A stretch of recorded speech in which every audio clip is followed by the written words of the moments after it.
I'm gonna go off video while I eat after we get started.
Administrator Simonson, I have a question for you.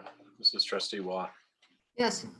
I was having a conversation with somebody in town recently, and we were trying to determine the last new commercial development that occurred in the town of Lyons. I've lived here since 2003, and I can't think of one. So, Yours, Riverbend. well, yeah, I guess that's one, but any new development now, there's been some remodels and so forth, but just like Mayor Pro Tem Browning is done with a challenge, I guess I'm gonna have to come up with a challenge for somebody to find a commercial development that has occurred. The last commercial new development to occur in Lyons. We had that Commercial discussion. subdivision is in the process. We had that discussion on the PCDC when I was on it in 2017, and I asked that very question. And I even went and asked some old timers, and I think the answer we came up with was Winter Plaza. That was the best anybody could come up with. Okay, wow. I remember when it was a mine. lumber yard where Oscar's is. Right, and that's what the old timers said. It was a lumber yard, and they think that's the last new commercial development. And yeah, Riverbend qualifies, but there weren't any really new buildings built there. I mean, we were really talking about in terms of new buildings. And the context we had that discussion in was exactly the downtown design guidelines. Were they necessary? And my point was, you haven't had any new commercial buildings here in probably 25 years. What's the point? But that discussion occurred in 2017 on the PCDC, and that was the answer that an old timer came up with. I'm just waiting for Trustee Miller to join us.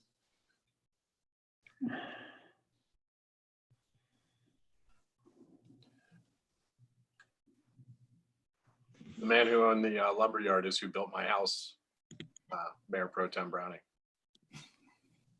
I'm sorry, I didn't hear that. The person who built the lumber yard built my house in 1930. We should have Laverne join this discussion, probably. I think she's on here.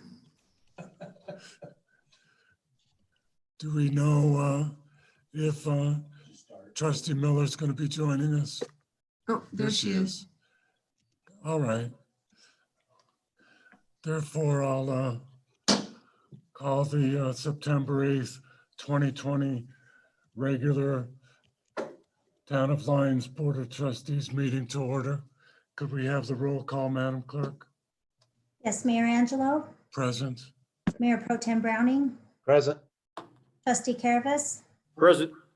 Trustee Lowell, Present. Trustee Miller, Present. Trustee Waugh, Present. and Trustee Rogan. Present. Please all rise and recite the Pledge of Allegiance.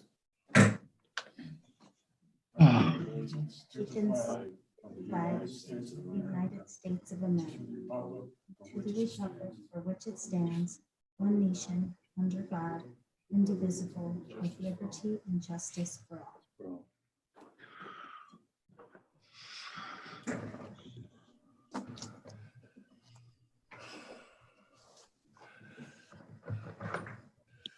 Now is the time for all of us to have a reflective moment of silence.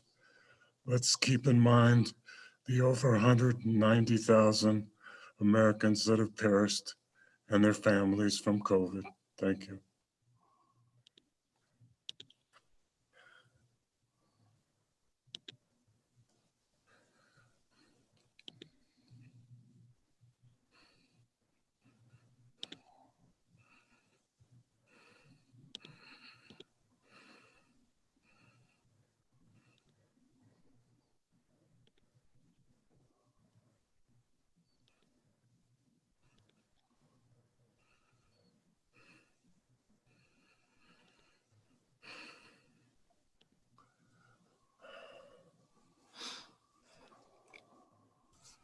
Thank you.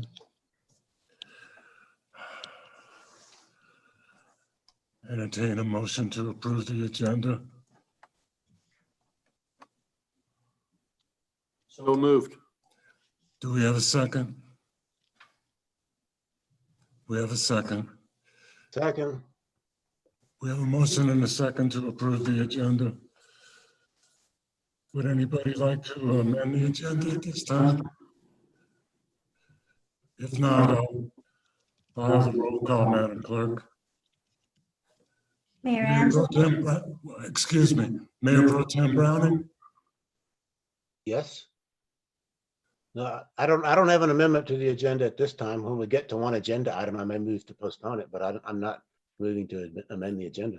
Thank you. I'll call the roll, Madam Clerk. Mayor Angelo, Aye. Mayor Pro Tem Browning, Aye. Trustee Caravas, Aye. Trustee Lowell, Aye. Trustee Miller, Yay. Trustee Waugh, Aye. and Trustee Rogan. Aye.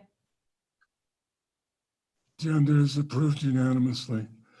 This is an opportunity for anybody in the audience to address the Board of Trustees on any item other than ordinances before us tonight.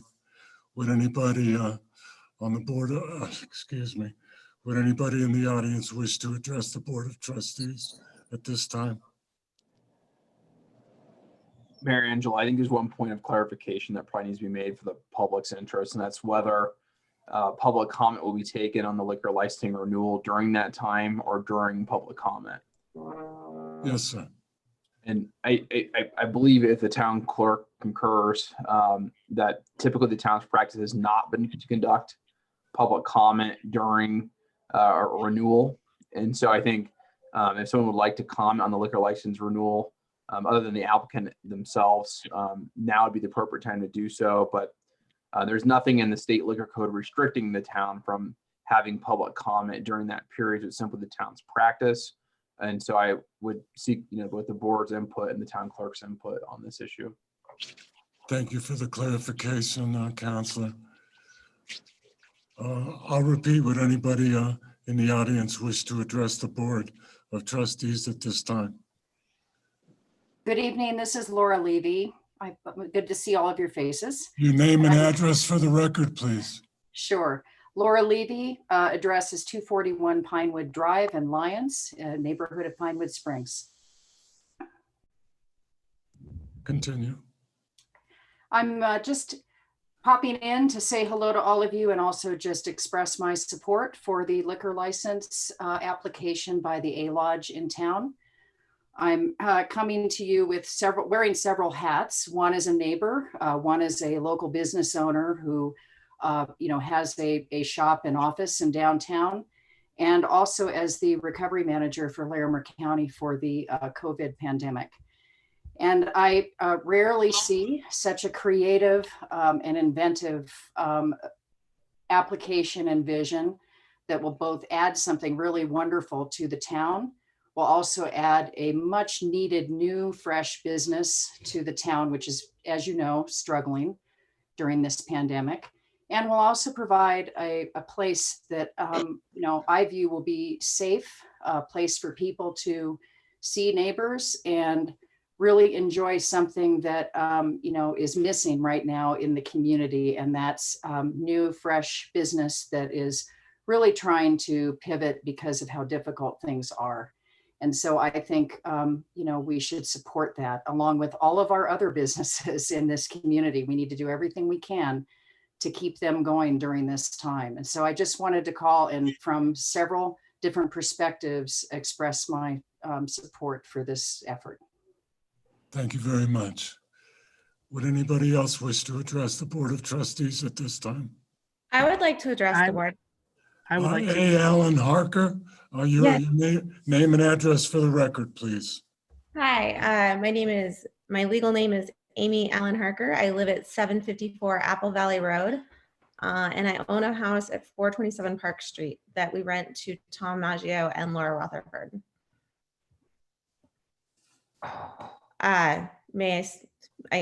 Okay, I'm just gonna go ahead. So my tenants, Tom Maggio and Laura Rutherford, have been asked by the town of Lyons to move an RV that they own. And while it may seem that this is just an issue of code, I think there are issues that make moving the RV difficult for them, and I want to give you some background as to why that is. Shortly before Tom and Laura rented our house, he was in a catastrophic accident. He lost most of his right leg. He lives with chronic pain. One of the reasons they live in our house that they rent the house from us is that it's wheelchair accessible. And prior to this, they lived in Big Elk, and it's just easier for them to be in town. Regarding the RV, they have, since they moved in, had friends and family come to stay in the RV from time to time. They use it much in the way that other people would use a spare bedroom. This is a code violation. They've been told that this is a code violation. And I understand that it is. They were previously told to move the RV last year. And at that time, they did move the RV. They vacated it and no one was living in the RV. But this year with COVID, things are uncertain and everything's more difficult financially for everyone. And Laura's brother and his wife are living in the RV. The way that they managed to manage to be able to pay their bills is by sharing a home with Tom and Laura, and that home includes Tom and Laura's RV in the eyes of my tenants, and I think that's reasonable. Regarding the code violation, I've been told that there's that RVs are not acceptable as ADUs, as accessory dwelling units. I find this frustrating.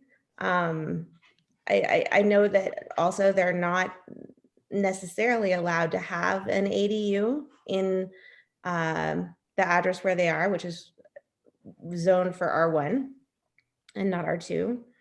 And I just find that a little frustrating as well. I have had the opportunity to talk at length to the town of Lyons staff, and they've been really wonderful and really helpful. And I want to say thank you for that. In terms of why the RV can't be used as an ADU, I've been told that a tiny home could be used as an ADU. That in my, that's problematic for me as a member of this community, that a tiny home is allowed, but an RV is not. And the reason is that, you know, RVs are a fraction of the cost, and they offer the same, they offer a lot of the same functionality. The other reason that RVs aren't used as ADUs is that they don't meet fire code. And I question if that is a good reason to not allow RVs within the city of Lyons, within the town of Lyons, as ADUs.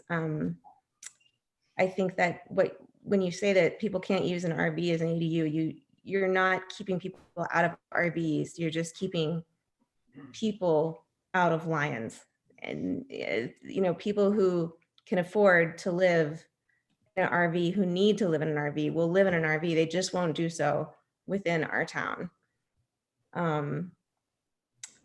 So I feel that in terms of the global pandemic and affordable housing and, you know, extending a helping hand to our neighbors, that what makes sense is to work to modify the emergency resolution that's in place at this time to allow RVs to be used as ADUs and to allow ADUs to be used in R1 zoning areas.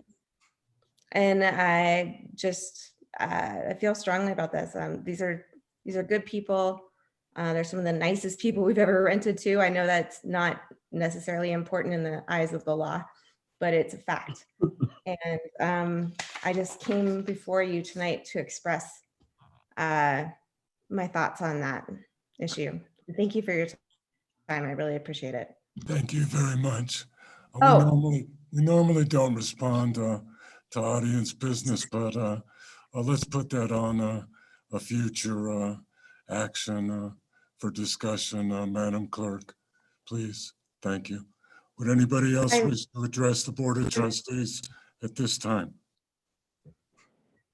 I would, I'd yes. like to. I would like to. William Butler, your name and address for the record? William Butler, 108 Nolan Court, Lyons, Colorado. Yeah, I'd just like to give a quick character reference for Asa Firestone, the proprietor for the Adventure Lodge. I've known Asa for 20 years. I have worked with him and helped on the concept of what the original A-Lodge was in 4 Mile Canyon and outside of Boulder, Colorado. I just want to say that it was a huge galvanizing force for the outdoor community. He hosted film nights and all sorts of gatherings for various nonprofits in Boulder and Boulder County's adventure community. I'm truly excited to have him up here in Lyons. We actually moved into town. I moved here in May, and I think he moved in here in June. So excited to have him here. I think he'll be a great force in this community. And once again, I'm just really, really excited about this project, and I would like to vouch for his liquor license because that'll keep him in business moving forward. Thank you, sir. Would anybody else wish to address the Board of Trustees on any Yes, issue? I would. Heather Rutherford? Good evening. My name's for the record, please. Yeah, my name is Heather Rutherford. I'm an attorney and I represent Randall Yarbrough. Our firm is in Niwot at 6964 North 79th Street. It's Warren, Carlson, and Moore. Excuse me, are you speaking on behalf of the applicants of liquor license renewal? I wanted to just give a brief update about the pending court case on the noise ordinance. Okay. Yeah, I just want to let you know that if you're speaking on behalf of liquor license renewal specifically, that the applicant will be given the opportunity to present during that portion of the meeting. So if this is unrelated to that, then please feel free to carry on. She is not speaking on behalf of A2 Properties or the A-Lodge. No, we know that. I think this is concern the Lions Den, is my understanding. Go ahead, Heather. Thank you. So this is tangentially related, but But it's not directly. I just want to make sure that, you will be given the opportunity to speak on the renewal itself later. correct. Okay.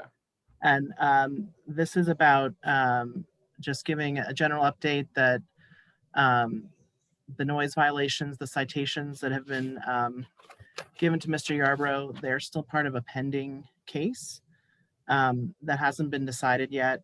And that's still waiting for the judge to rule on the motion to dismiss those citations. And our argument is that the noise ordinances as they're written are unconstitutionally vague. And so without that out there and pending, I just wanted to let the board know that when you're considering either the liquor license renewal or an adjustment to that ordinance, that we haven't heard a final word from the court. And that's all. Thank you. Thank you. Would anybody else wish to address the Board of Trustees at this time? Hi, my name is Laura and I would like to address the board. Your address, please, your full name and address for the record. Laura Whalen. I'm one of the occupants at 427 Park Street. Go ahead. I just wanted to make a statement for my family. We are currently occupying the RV in question that Alan brought up. And we just wanted to say our piece and, we haven't had a chance to meet anybody here. We moved here in February and shortly after the pandemic shut everything down. And, we were given an opportunity by family to come stay and start on making a better life for our family here in Colorado. We are struggling where we were in Florida, and our family said, hey, why don't you come out here and we'll give you a job and, help you get back on your feet. And that's really all we're trying to do. And we didn't know when we came here that we were doing anything against code. We found out afterward, and that we're just struggling to get back on our feet. And just wanted to say that and introduce ourselves. And yeah, that's all. Thank you, Laura. Would anybody else wish to address the Board of Trustees at this time?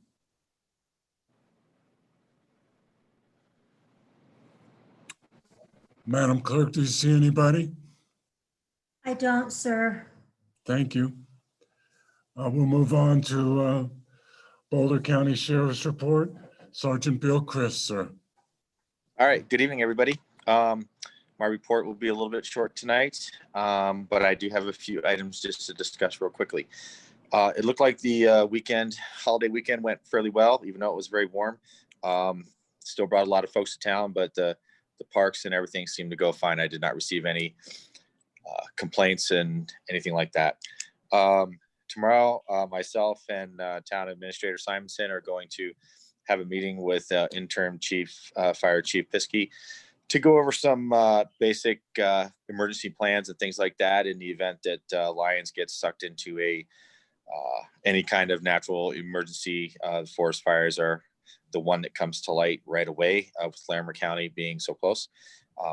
Boulder County staff, SWAT team, and other members responded up there the last couple of days to help their folks with emergency evacuations and displacements and roadblocks and whatnot. And all I can say is thank you, dear Lord, for the rain and the snow and the cooler temperatures that we're seeing now. I hope that that really stifles a lot of the events that are going on around the state. We, thanks to one of the Lions staff members who spotted a lot of stolen flags over by the recycle center. So we were able to go over there a week and a half ago, I think it was, and recover I think 6 or 7 flags that were discarded along the southern driveway behind the Jersey barriers, along with some political flags. And that case is still open and under investigation, but we're hoping to find the culprits doing that. As far as the Boulder County Sheriff's staffing goes, we are status quo. We did meet with Town Administrator Simonson and some others last week, and in attendance was my Division Chief Robert Sullenberger and my direct supervisor Commander Brian Jones, who presented the town with some planning options in the event that our staffing reaches a critical level. We are basically at a critical level, but we're about 1 or 2% down from that. Currently, we're about 29% understaffed right now. So there has been some things going on in the sheriff's office. I think I mentioned it at the last meeting, some early retirements and things like that have caused us to become short-staffed. So as of right now, we're holding strong with the staffing that we have, and the COVID-19 stuff has, we've been able to keep that at bay. So right now, status quo, but we do have some plans in place in case anything like that goes on. And in that event, we'll definitely bring that forward to the board as soon as possible. That is all I have for tonight.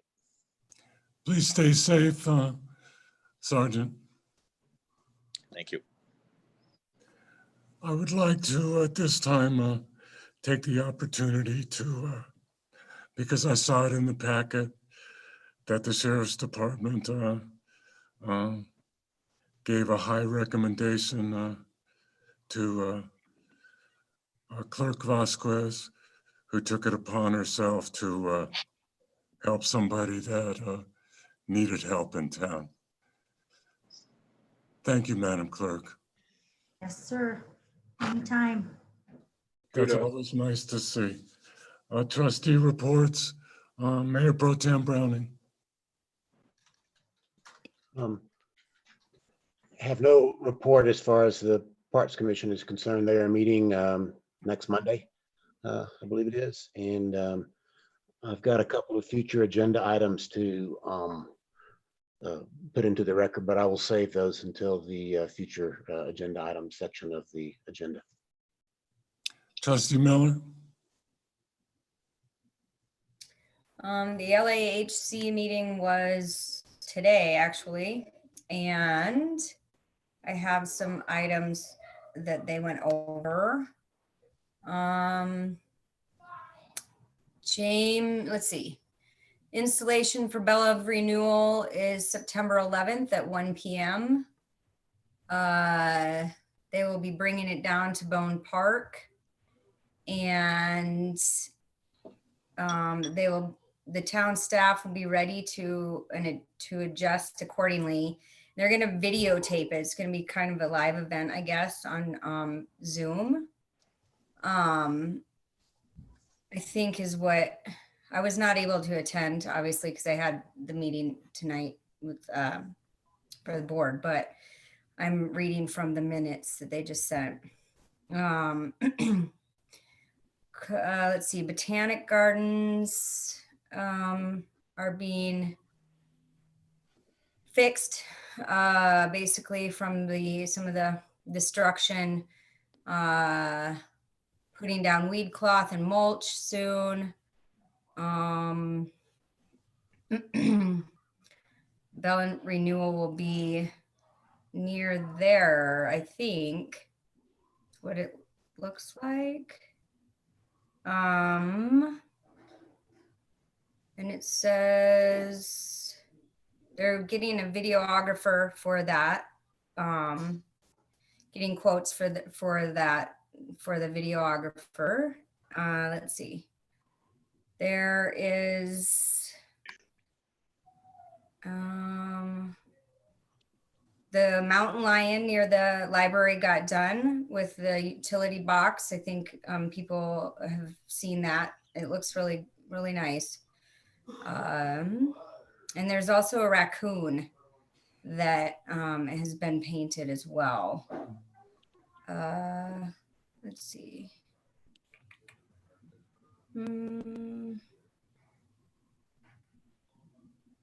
Let's see, I think that's kind of, oh, they're painting of the pride flag on the streets downtown is later this year. Yeah, they're still working on getting the plaque for the clarifier, pricing, and that's about it. Looks like. Thank you. Trustee Watt? Thank you. Just a quick update from the PCDC. So the selection process continues for the comprehensive plan provider. There is some negotiation going on about budgeting. I think we'll see some information about that at our next meeting. So that's going well, and I know it's going to be a great effort for the comprehensive plan. And that's really the only update I have. There is a subcommittee looking at, I guess, the zoning for Old Town, but they're kind of putting some recommendations together based on some meetings that we had recently. So that's really what the PCDC is about, and that's all I got. Excellent article that you're going to have appearing in the Redstone, Trustee Watt. I thought it read very well.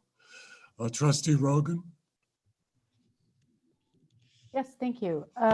So the HPC meets tomorrow evening. Really looking forward to that. That'll be our second meeting. The EVC meets on the 16th. I am really happy to say that the positive reinforcement mask voucher program kicked off this weekend.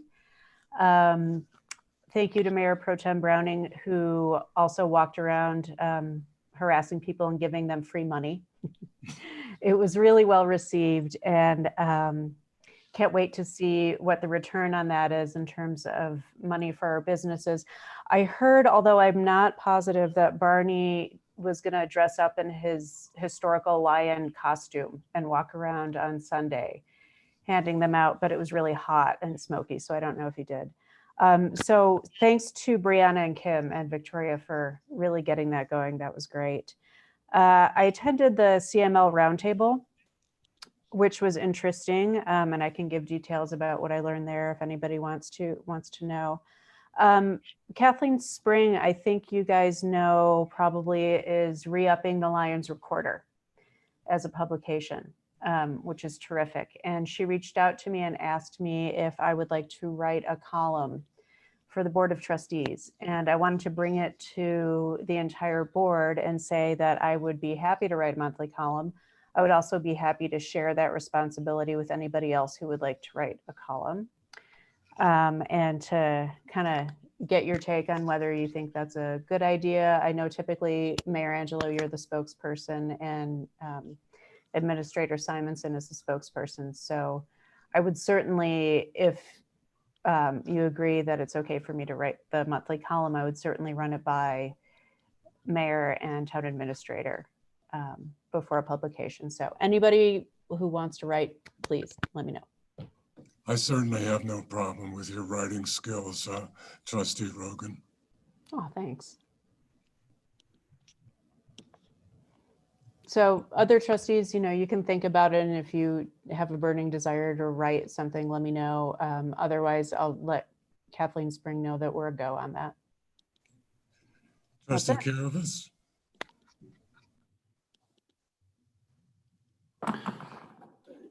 UEB met just last Wednesday, the 2nd. I was out of town and unable to attend. Their next meeting will be the 16th at 4:30. You heard from Aaron already this evening during our workshop a little bit what they were working on and continue to work on with our net metering, the water issues, infrastructure issues, and that's all I've got at this time. Have a good evening, everybody. Trustee Lowell. Thank you, Mayor. Trustee Caravas and I met with Director Cosgrove over at the Black Bear Hole a couple of weeks ago. We got a pretty good rundown on the plans for the Black Bear Hole in terms of parking kiosks, planned improvements there, things like that. We also discussed with Director Cosgrove some of the issues of They're exploring about expanded camping in Vern Johnson Park, possible implementation of an entry fee. But my main purpose for meeting with Director Cosgrove was to talk about the Lions Valley River Park. Things are going great there in terms of the vegetation. I know they'll soon be removing some of that barrier down by the water for the wetlands plants. But you know, the algae still remains an issue. And I had a discussion with him about possibly resurrecting the aerators that were planned this year, but were pulled because of the budget restrictions. I hope that somehow we can resurrect these, get them back in the pond, and take care of that algae problem. I also had a meeting with Kim Mitchell. We sat down to brainstorm the notional idea of the annual town report. Kim had some great ideas. She had a sample from Steamboat Springs, what they had turned out, as well as something that she ginned up herself for the town of Lyons. I showed her what I had in mind. I think mine is probably, I had a little, I wanted it to be a little more detailed than what she had. That's not to say we couldn't have an amalgam of the two. I'm looking at something maybe 100 to 125 pages, a compendium of reports and financial statements. I'm going to go out and try to get a printing cost for it if we decide to go that way, but hopefully I'll have something to present to the Board of Trustees probably in the late October timeframe. That's all I have. Oh, by the way, the Ecology Board didn't meet. They didn't have a quorum, so I've got nothing to report on that. Thanks. Thank you. The Student Advisory Committee sent me their meeting minutes, and they're still working on the vaping issue.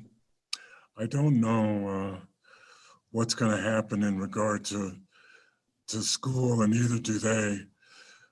The other issue that they have been talking about for a long time, and I keep telling them it's going to be tough, is they want to lower the voting age to 16.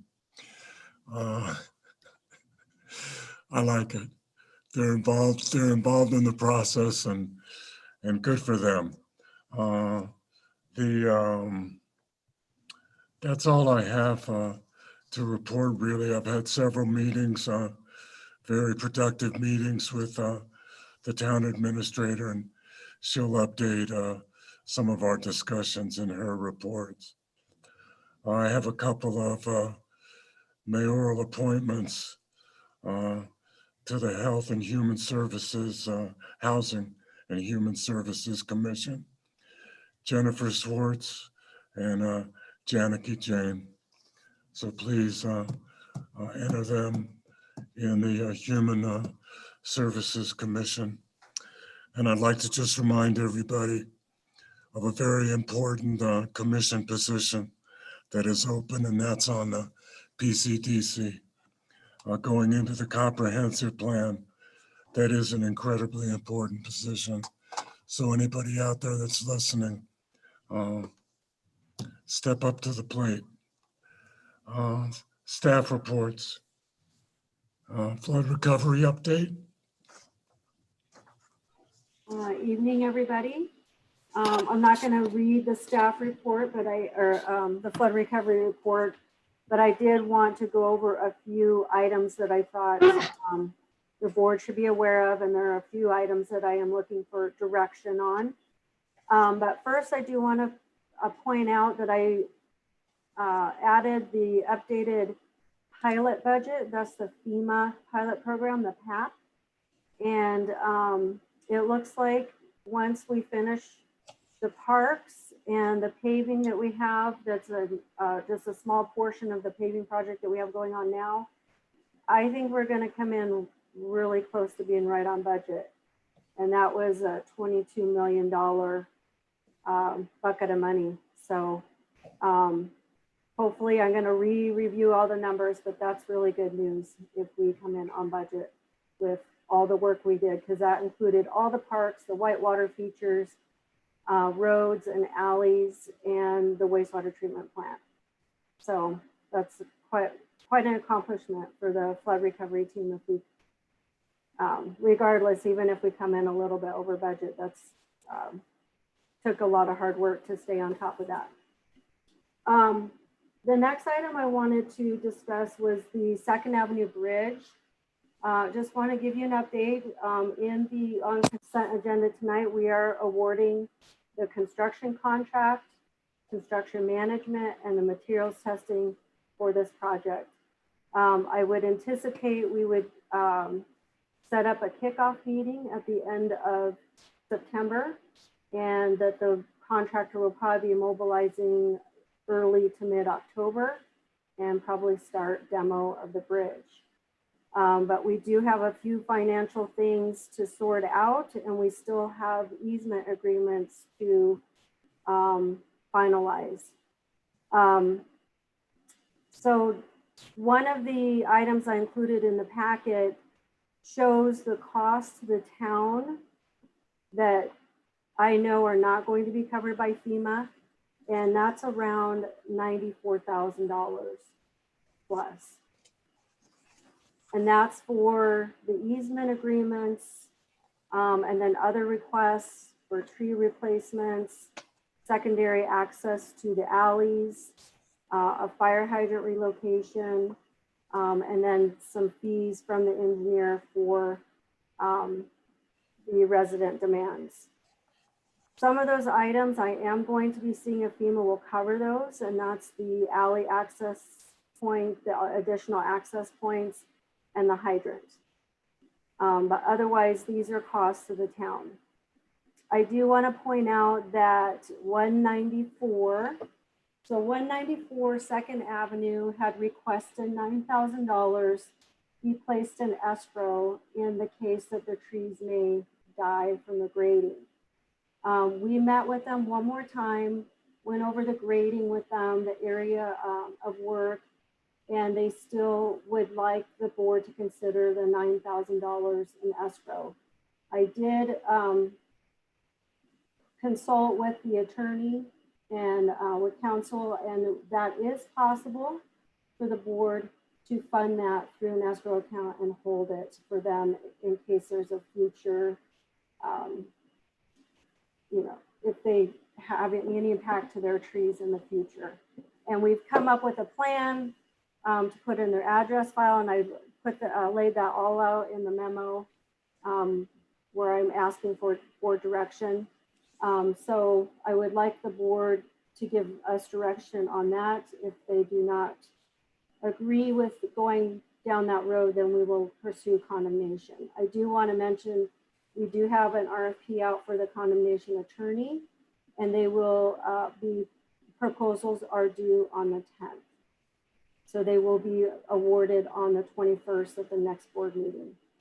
The other item that I would like direction on is 207 Second Avenue. That property owner had signed their easement, but we were waiting for their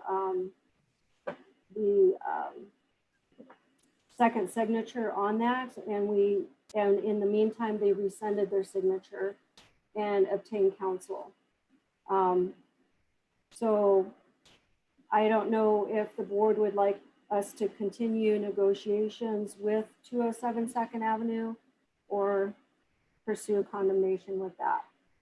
One thing I do want to mention is that the offer the town had given 207 Second Avenue was they would have stairs from the street to access their front door, because there's going to be a retaining wall along there, and they'll only be able to get to their front door through the alley. Those stairs will not be covered by FEMA because this is considered an improvement. There's no code standard safety concern. We talked to the fire district about not having those stairs there. This is a benefit to that property owner. So I just want to be sure the board is okay with rescinding that offer since they have declined to sign the easement agreement that we had offered before. We're still moving with forward with 196 Second Avenue in good faith, but we still don't have a signed easement agreement there either. But we're very close to having that signed. And then finally, there is a shortfall on the bridge project of funding of around $600,000. I have submitted a package to FEMA requesting funding for the bridge and have asked them to review this quickly so that we can move forward. I don't think it would be prudent to move forward without knowing we have funding in place. We do have potentially another funding source to supplement if FEMA does not give us additional funding for the bridge. So there's a lot of moving parts financially to this bridge getting started, but I wanted the board to be aware of all this, and I would like direction on how to move forward with the property owners. Any questions for Tracy? Mayor Pro Tem Browning. First of all, with regard to the pilot project, to be able to bring $22 million worth of multiple projects in as close to even as possible is an amazing accomplishment. Everybody should be aware that there were potential financial penalties in one way or another for either going over or under that spending amount. And so the idea all along was to try to bring it in somewhere as close as possible to the amount of the pilot project. And if that's been done, that's an incredible accomplishment, and the staff and Tracy is to be commended on that. I really was prepared to go into my comments and direction and didn't have any other questions. I guess I do have one other question, which is, it's really not just for the, I guess it is for the staff. With the RFPs due back for the condemnation proceeding on the 10th, do you think it's worthwhile pursuing potentially a short special meeting to award that? Are we that critical on the deadline? Because it seems like to me that could be a short special meeting. If you've got a recommended condemnation attorney, we could do that in nothing flat and perhaps save, 10 days to 2 weeks on this if we needed to. Yeah, I think it would be beneficial. I think the sooner we get this process going, the better. I have not gone through this process, so I don't know how quickly it's going to move. I think it's, at least a 30 to 60 day process, and we could start doing some work on the bridge before we need to touch those properties. But, it is just a little risky moving forward without having those easements resolved. Okay. Well, I'll pass on further comments to other questions. I'll just state on that, in that respect, I'm going to be on vacation, but to get this project going, I'll figure out a way to zoom into a special meeting to get that started if need be. Trustee Lowell. Yeah, thank you. I'm trying to understand your comment about the condemnation at 207 Second Avenue. We agreed to construct the stairway at a cost of $15,500. Why are they getting an attorney, and why would we pursue condemnation if we've already agreed to do the stairs? So the agreement, the easement, temporary construction easement agreement was to do the stairs and pay them $500. And now they've rescinded that agreement. But the stairs is a cost of the town. If the town still wants to incur that cost and pay for it, that's fine. I just want them to wanted the board to understand that this property owner is not agreeing to the temporary construction easement at this time. And they're going to probably come back with some other items that they would like to have. And maybe it could be a combination of cash or other items. And so, but I don't know if the board wants to continue with the stairs no matter what, but that is a cost of the town. Okay, thank you for that. That makes it a little clearer. Trustee Law, can I put a couple other points on that Yes, about go ahead. why we're in this situation now? So first, it was described briefly in Tracy's presentation. They never fully executed the agreement. And so we are waiting on execution by their lender, which is required since they have an interest in the property. in the intervening time between the original execution of the primary individuals and the present, essentially, it became known to the homeowners that some landscaping they had put in the intervening time would have to be removed because of the grading of the property. They insist the town did not tell them. Of course, the town insists otherwise. And so that seems to be the reason why an attorney was hired on their side, where the attorney has sent several offers that have been rescinded, also been rescinded. It's kind of a weird situation at this point. And so my recommendation would be to wait till the condemnation council has been acquired by the town, have the condemnation council fully address the situation. So it kind of has gone off track to a significant degree. And then the stair issue is kind of an ancillary issue where, as Tracy mentioned, the only reason we're providing the stairs was as part of the agreement. We've been under no obligation to do so if we were to condemn the property. And so it's really, we've tried to explain that to the homeowner. That would be the case if we were to condemn this property or condemn a portion of this property. That is provides some additional context as to what's going on with regard to that property in particular. All right, thank you. Thank you for the clarification. As to the property at 194, I still stand by our previous decision that we should not pay them the $9,000 for the possibility that their trees, a cluster of notoriously short-lived softwood willow trees, might be damaged during the 147 square foot excavation that's required down by the river. So I am for proceeding with condemnation in that regard. That's all I have. Any other questions for Tracy or comments?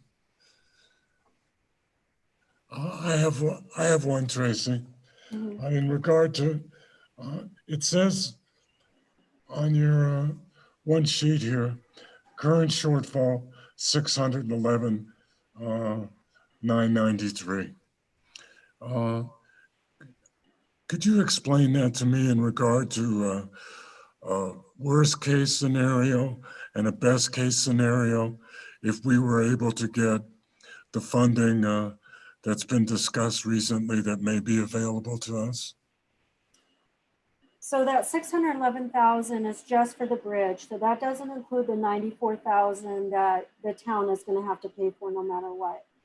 And so I've reached out to FEMA, and what they'll do is they'll take that number and run it through their cost benefit analysis and determine if it's still a benefit to mitigate and improve this bridge versus take the chance of another flood and repair all the same things that were damaged before. My understanding is that they only take into consideration like the hard costs, the construction costs, and not the soft costs. So that 611 includes all the soft costs as well. So there's a good chance we could still come out ahead in the cost benefit, and they will obligate additional funding. However, there may be an opportunity for CDBG funds to come back, to be turned back to the town. Nothing official yet, but there's some rumblings of that. So there may be an option there to utilize that funding to supplement that 611,000 as well. But like I said, there's just kind of a lot of moving parts here, and we want to first see if FEMA can obligate the funds, and then we can, if not, then the CDBG is our next option, and then if not, we have also a state grant. It's called the DEF grant that has about 300,000 in it that we haven't utilized yet. So we have some possible backup options, but nothing's 100% sure at at this point. But I'm hoping, we'll get an answer with FEMA. I'm hoping Monday or Tuesday. I don't know for sure because my contact with the state's on vacation till tomorrow. So I'll talk with them tomorrow. All right. I just wanted further clarification on understanding that particular figure. Thank you. Were there any other comments that you wanted to make in particular, Mayor Pro Tem? Yeah, in terms of the direction requested by the staff on these, I think we've covered this before in prior meetings, but I'll try to make it as clear as my opinions as clear as I can on them. I agree with Trustee Lowell. We do not need to deposit $9,000 in case some trees of questionable value or might be damaged during this for access to a very small piece of property. I would emphasize that when people hear the word condemnation, we're not taking any of these properties. All we're getting is temporary use of a small portion of these properties. And in return for that, we are meeting increasingly exorbitant demands by a few property owners. And let's be clear about who will pay for those demands. It's the rest of the taxpayers of Lyons. It's not the town as some separate entity. This would come out of taxpayer pockets. I think we've given direction before that the staff is authorized to proceed with condemnation to the limited extent that we're going to be condemning anything, temporary use of these properties. I wish condemnation was already on file. I'd like to make it clear that when you go into a lawsuit, you go in to which condemnation is, you go in to try to recover, in this case, from the town standpoint, as much value as you can for all of the taxpayers of Lyons. That means we don't go into condemnation by saying, oh, we want you to basically, judge, to make these people sign these access agreements so we can go with their project. That means you don't still have the offers in place to give you a bunch of money to do landscaping. You don't still have offers in place to build stairs that we don't have to build. When we go into condemnation, it will be for the minimum amount that the taxpayers of Lyons should have to spend to get temporary access to these properties. And essentially what these generous offers that have been made through months of negotiations, if they're not taken by these properties owners, they really should be regarded as take it or leave it offers.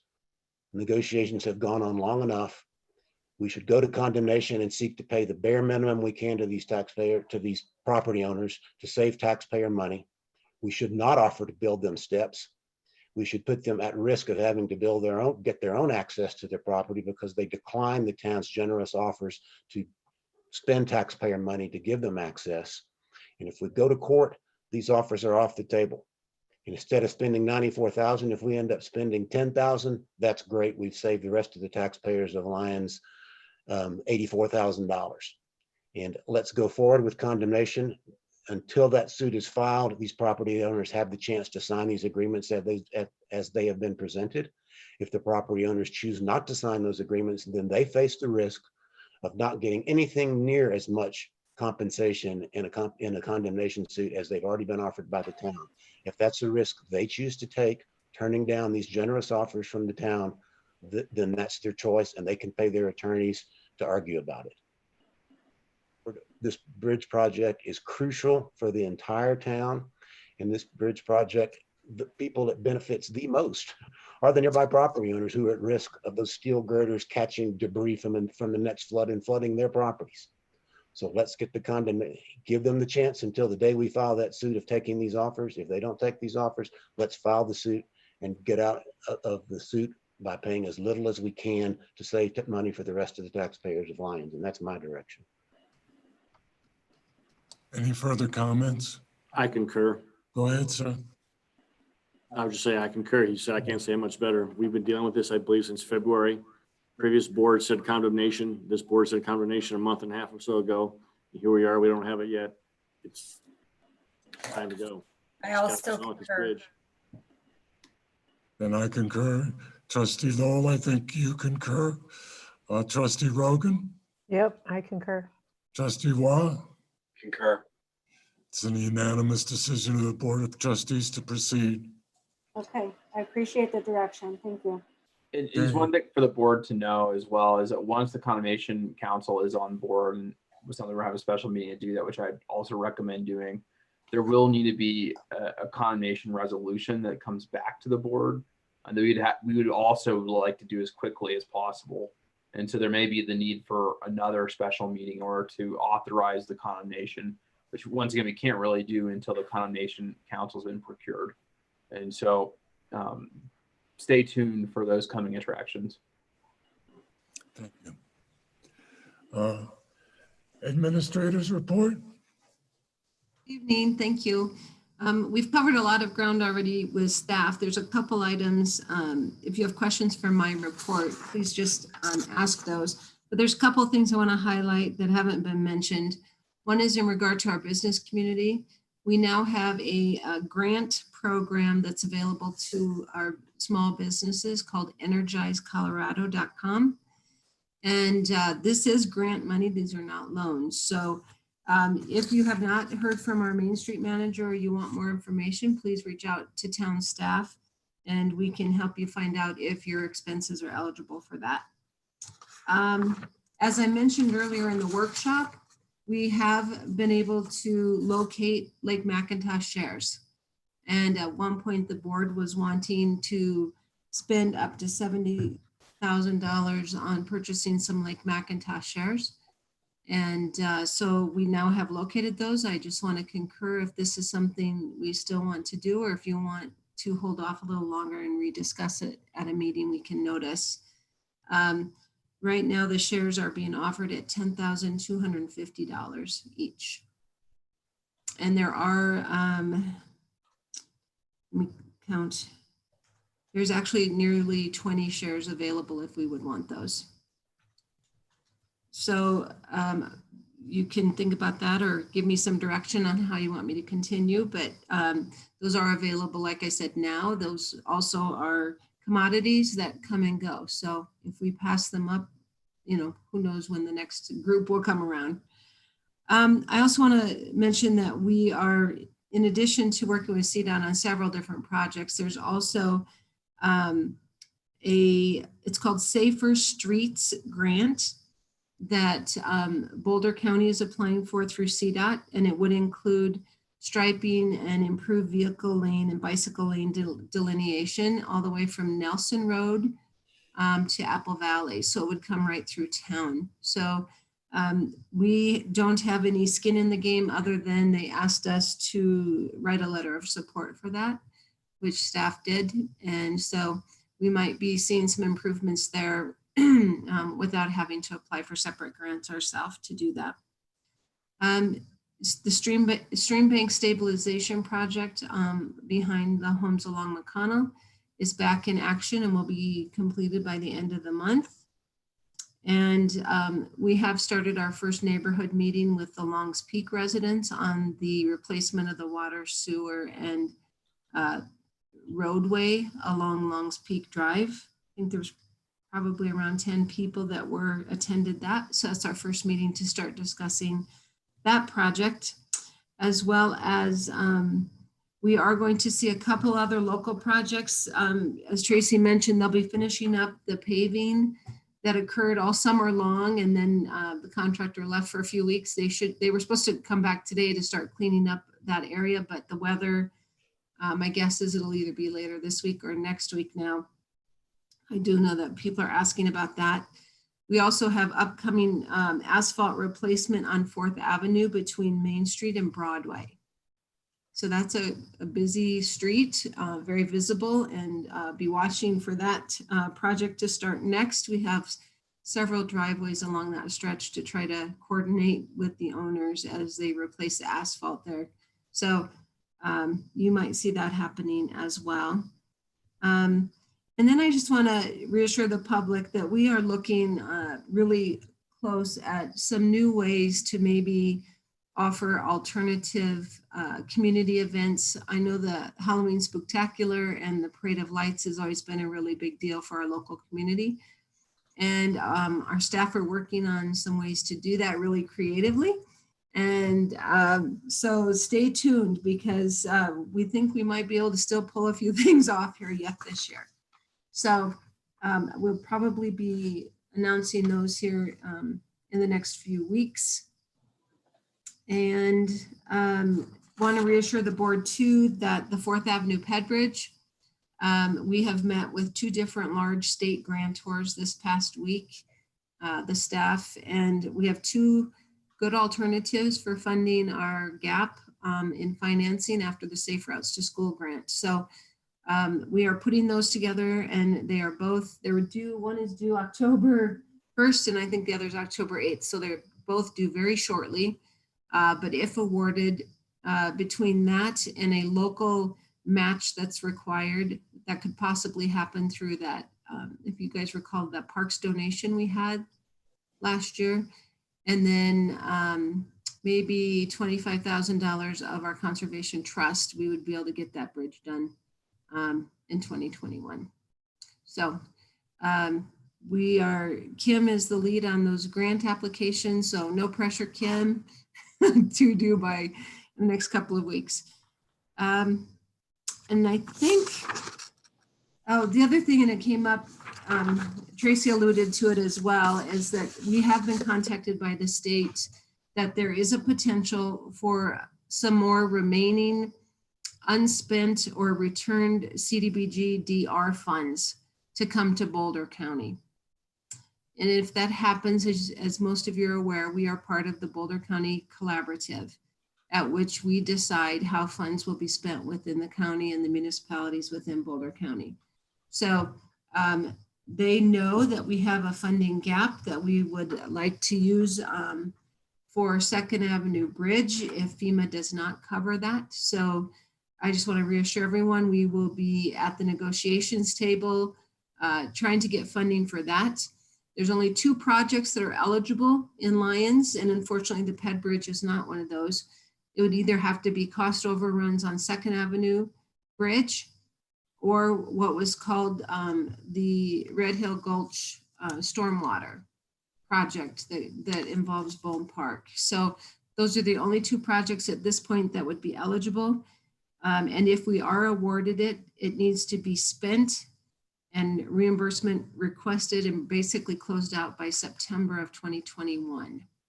So we would need to extend I shouldn't say one, we would have to extend flood recovery staff further into next year than planned. So lots on our plates right now. No lack of activity here in the little town of Lyons. Any questions on my report otherwise? Yeah, Madam Administrator, I was under the impression that we had directed you to purchase Lake McIntosh shares. We had talked about it, and then it had taken a while to find them. So we've now located them. And if there's, if the directive is still, you want me to spend up to 70,000, or if that's changed at all since we were able to find more. Well, I think we ought to spend just a little bit more and get 10 shares. Do you know what I mean? It's just a little bit more money. Why don't we just get 10 shares? Any other, is that concurrence of the board? I was thinking the same thing, around 10. We have 3. Mayor Pro Tem Browning. I concur with that. I would note for the record that when we initially authorized the 70,000 for that, because the money came from a commitment to purchase water, to do a water share. At that time, I don't think we were aware of the additional 10 CBT shares. But on the other hand, the $70,000 is basically sitting in the water fund, earning interest at 1% if we're lucky. And so even if it turns out 5 to 10 years from now that the town doesn't need these shares or hasn't found a use for them, they're sellable at that time. And I think just as a pure amount of investing the town's money, what do we do with our $70,000 that we got? You're better off investing it in Lake McIntosh shares than you are having it sit in the bank. So I'm in favor of purchasing. And I see Trustee Rogan shaking her head in the affirmative, and a thumbs up from Trustee Miller. So you have a unanimous direction from the Board of Trustees, I believe. Trustee Waugh? I think we should buy 7. I don't think we should be speculating in water shares, especially since we don't know how many we have. We just came out of a workshop where, the last time we had a meeting, we had 22. Now we might have 25. I don't think we should be in the business of speculating. I think cash is king. If we can get them for 10, $250 a piece, we should authorize the purchase of 7, which is slightly over 70,000. And we shouldn't be speculating in water shares. And again, it's because we had 21 for 10 years and didn't know it. What are we going to do with these 10? Have them for 10 years and find them in a decade? I hope not. So let's just get what we need. Let's use the money that we were able to get from a property owner in town and use it for the commitment that we made to them.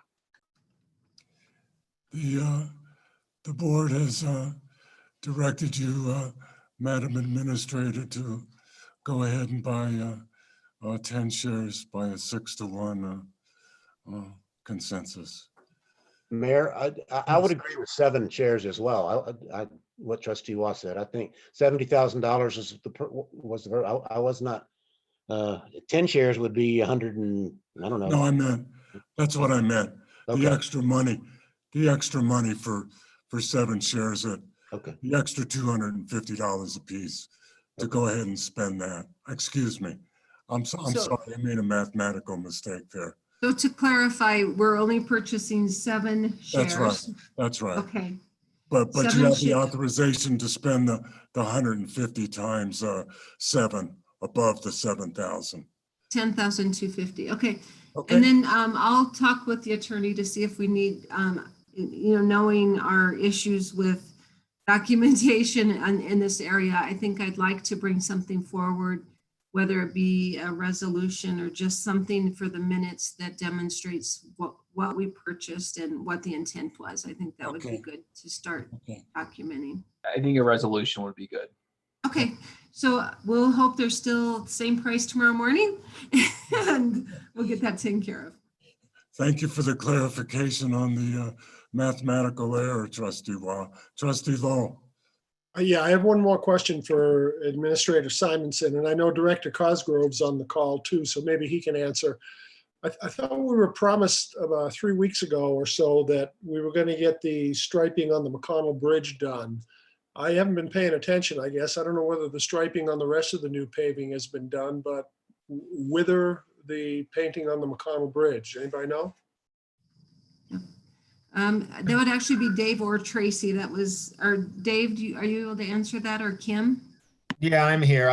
Tracy might have to help me out, but I believe the paving contractor had to demobilize, and now they're coming back for that section on 4th, and I believe they're capturing it now. So they did do some of the striping, and Tracy, you can correct me if I'm wrong, but I believe they demobilized, and now they're coming back to do that extra section on 4th that Administrator Simonson just mentioned, and they're going to complete the striping when they're back now.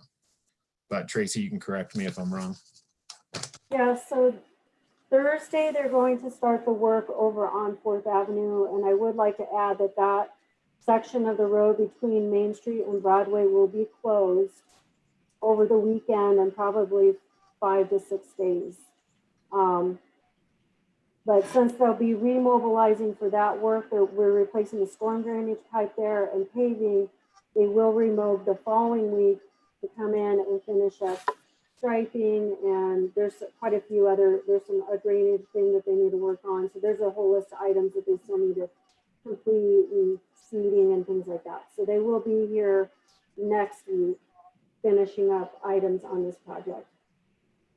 Thank you. Mm-hmm. And when the stripers are in town, Madam Administrator, are we going to get those school crossings done in Stone Canyon? Yes, that's part of that. That's part of the striping that still remains. Thank you, David. Okay, any other? Go ahead, sir. Minister Simonson, I just want a quick update on the 2 stop work orders on Main Street, the old Festivarian Inn and the old reuse store. Where do we have those? Festivarian Inn especially has been sitting there for quite a while. Sure. I know. I will ask Paul Glasgow or Dale if they're on the phone to give us an update on those. I know they were provided a stop work order because they were demolishing large quantities of the building without a permit. And there he is. Paul, can you give an update on the latest? On 438. Both of them. And what was the other one? The old Festivarian Inn. So both of them, we are waiting on the Festivarian to submit either a site plan development permit or a building permit to review. They have not done either. Until we get said submission, they're still under a stop work order. With regard to 438, I believe they have done the asbestos testing but they have not applied beyond that. I'd have to go back and look at that one in more detail. Okay, thank you. Thank you. Any other questions? Okay, legal update, Counselor. Thank you, Mary Angela. There's a couple of things I wanted to update the board on. First, we had one of our past meetings, we talked about the property at 112 Estes Park or Estes Court that was running an unlicensed STR. Town code enforcement staff did follow up with the homeowner there. It let them know that they were not running an unlicensed STR, and the STR remains up on VRBO. Or Airbnb, one of the two. And we know we reached out to Airbnb as well, that also contacted them and let them know that they're running an unlicensed STR. And we still have not received compliance on this property yet. And so we will be moving forward this week with issuing a summons and complaint. I just want to update the board on that issue. Secondly, as of 2 weeks ago, the statewide ballot initiatives have been finalized for this year. And there are a few I wanted to just give you a quick update on that do affect local affairs to a good degree.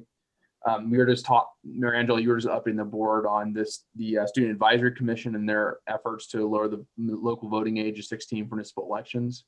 There is a statewide ballot initiative that would affect just this very thing. It's Amendment 76. The intent was initially to prevent illegal aliens from voting in local elections. But what the effect of the proposed amendment would do would restrict voting to citizens of the United States who are 18 years or older, which would prevent local jurisdictions from lowering their voting ages for below the 18 years old age, as they can now do.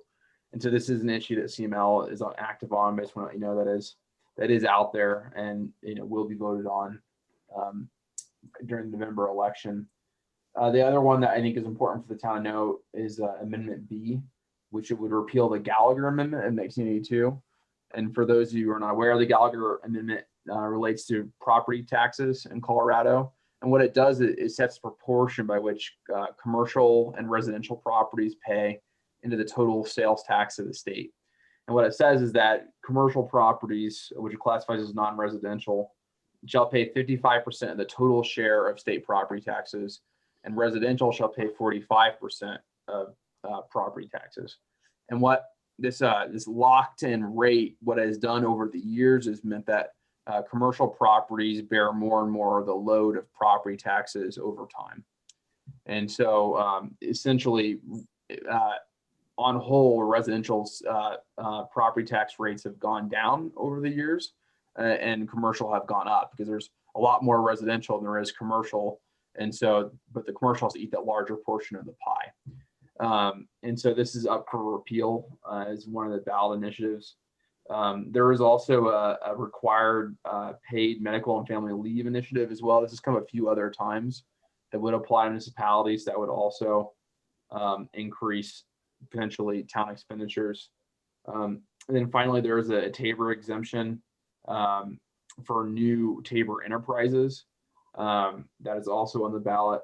And so those are the ones that affect local issues primarily.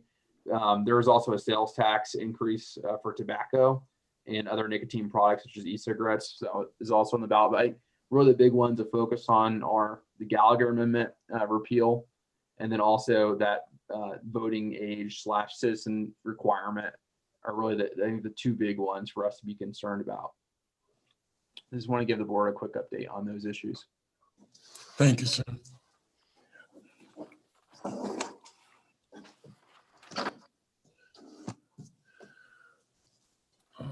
Being as we have two liquor license authority issues, we need a motion to adjourn the liquor license authority meeting. Do we have a motion? So moved. Do I have a second? Second. We have a motion and a second to adjourn the regular meeting and convene a liquor license authority meeting. Could we have the roll call, Madam Clerk? Yes, Mayor Angelo, Aye. Mayor Pro Tem Browning, Aye. Trustee Caravas, Aye. Trustee Lowell, Aye. Trustee Miller, Yay. trustee Wah, Aye.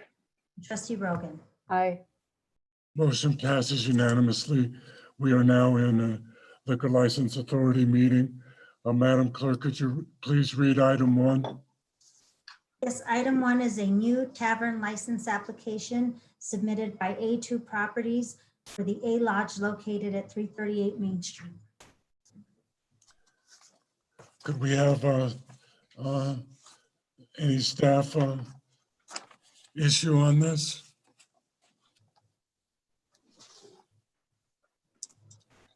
Oh, we have received this application for the A Lodge for a tavern license at 338 Main Street. It is currently a hotel with no liquor being served. They are working on completing an outdoor patio area with a gas fire pit and plan for food trucks and music on this outdoor patio. All required documentation has been met and staff conducted an on-site inspection of the premise with Lions Fire and the Lions Building Department. Applicant was made aware of some significant improvements to the original plan that would be needed to have an indoor tavern and has agreed to have the alcohol served outside in the beer garden area only. Staff is recommending that this application be approved based on the plan submitted once the CDOT access plan permit has been approved and as long as they comply with all zoning, building, and fire codes. Thank you. Are there any questions that the board may have for staff?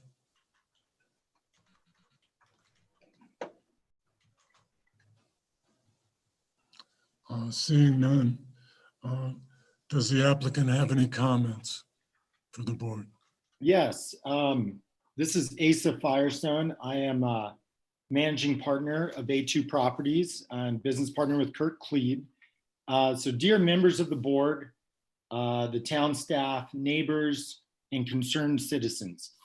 My name is Asa Firestone and I'm managing partner of A2 Properties LLC that owns A Lodge Lions at 338 Main Street in downtown Lyons.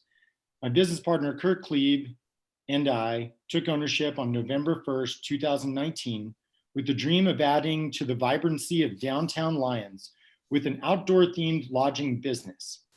But similar to our other A Lodge location in Boulder Canyon, we aspire to not just be a hotel, but a safe, socially distanced center of community for neighbors and travelers to enjoy art, culture, and music.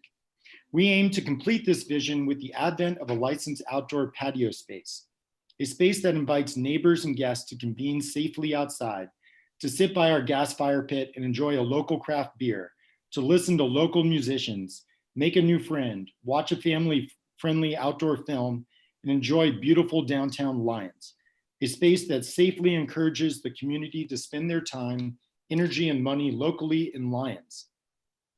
A space that is unique to Lyons and leans into the unique character that makes Lyons such a special place to be. We felt Lyons to be a perfect fit for A Lodge, a strong community, access to world-class outdoor activities, proximity to the national park, and a need for lodging all encouraged us to choose Lyons as our second location. After years of hard work and some success at our first location, it seemed time to expand our business to a second location. Little did we know a global pandemic would soon wreak havoc on small businesses, especially within the hospitality industry, just a few months after taking ownership of our property in Lyons. Many hotels have called it quits due to this global crisis. We are survivors and have done everything in our power to persevere throughout. But with only 6 rooms, our survival is not a given. This license will not only help us to reach our vision to promote community in downtown Lyons, but it is also a lifeline for our business. We hope to be a part of the Lyons community for many, many years, and this license is one key to that path. As a small locally owned business, I not only work here, but I now live here too. I understand that Lyons is a small, tight-knit community, and we have neighbors who value their privacy and safety. We are taking steps to ensure the safety of this special community and prevent any issues that may arise from this license. First and foremost, we take drunk driving and over-service extremely seriously, and will do everything in our power to actively prevent it. Under my company, A Ventures LLC, I have operated a liquor license for our Boulder Canyon location for over 3 years with a spotless record. There have been no incidents, no problems, and no complaints. We will not serve visibly intoxicated customers. We will have a supervisor on duty on site at all times when we are serving. We will document all alcohol incidents if they occur. We will create a self-check program and run our own sting operations to make sure our employees are effectively monitoring customers and checking IDs. We will train our employees with the intent of taking the TIPS, which is a responsible alcohol service class, in either Boulder or Longmont. We have designed procedures in case of overservice or indications of someone attempting to drive after consumption. We will kindly call a taxi or offer discounted lodging rates for those who are not already guests. We had the experience to manage a team to comply with these concerns. I have owned and managed our Boulder location since 2014 and run our beer garden since getting licensed in 2017.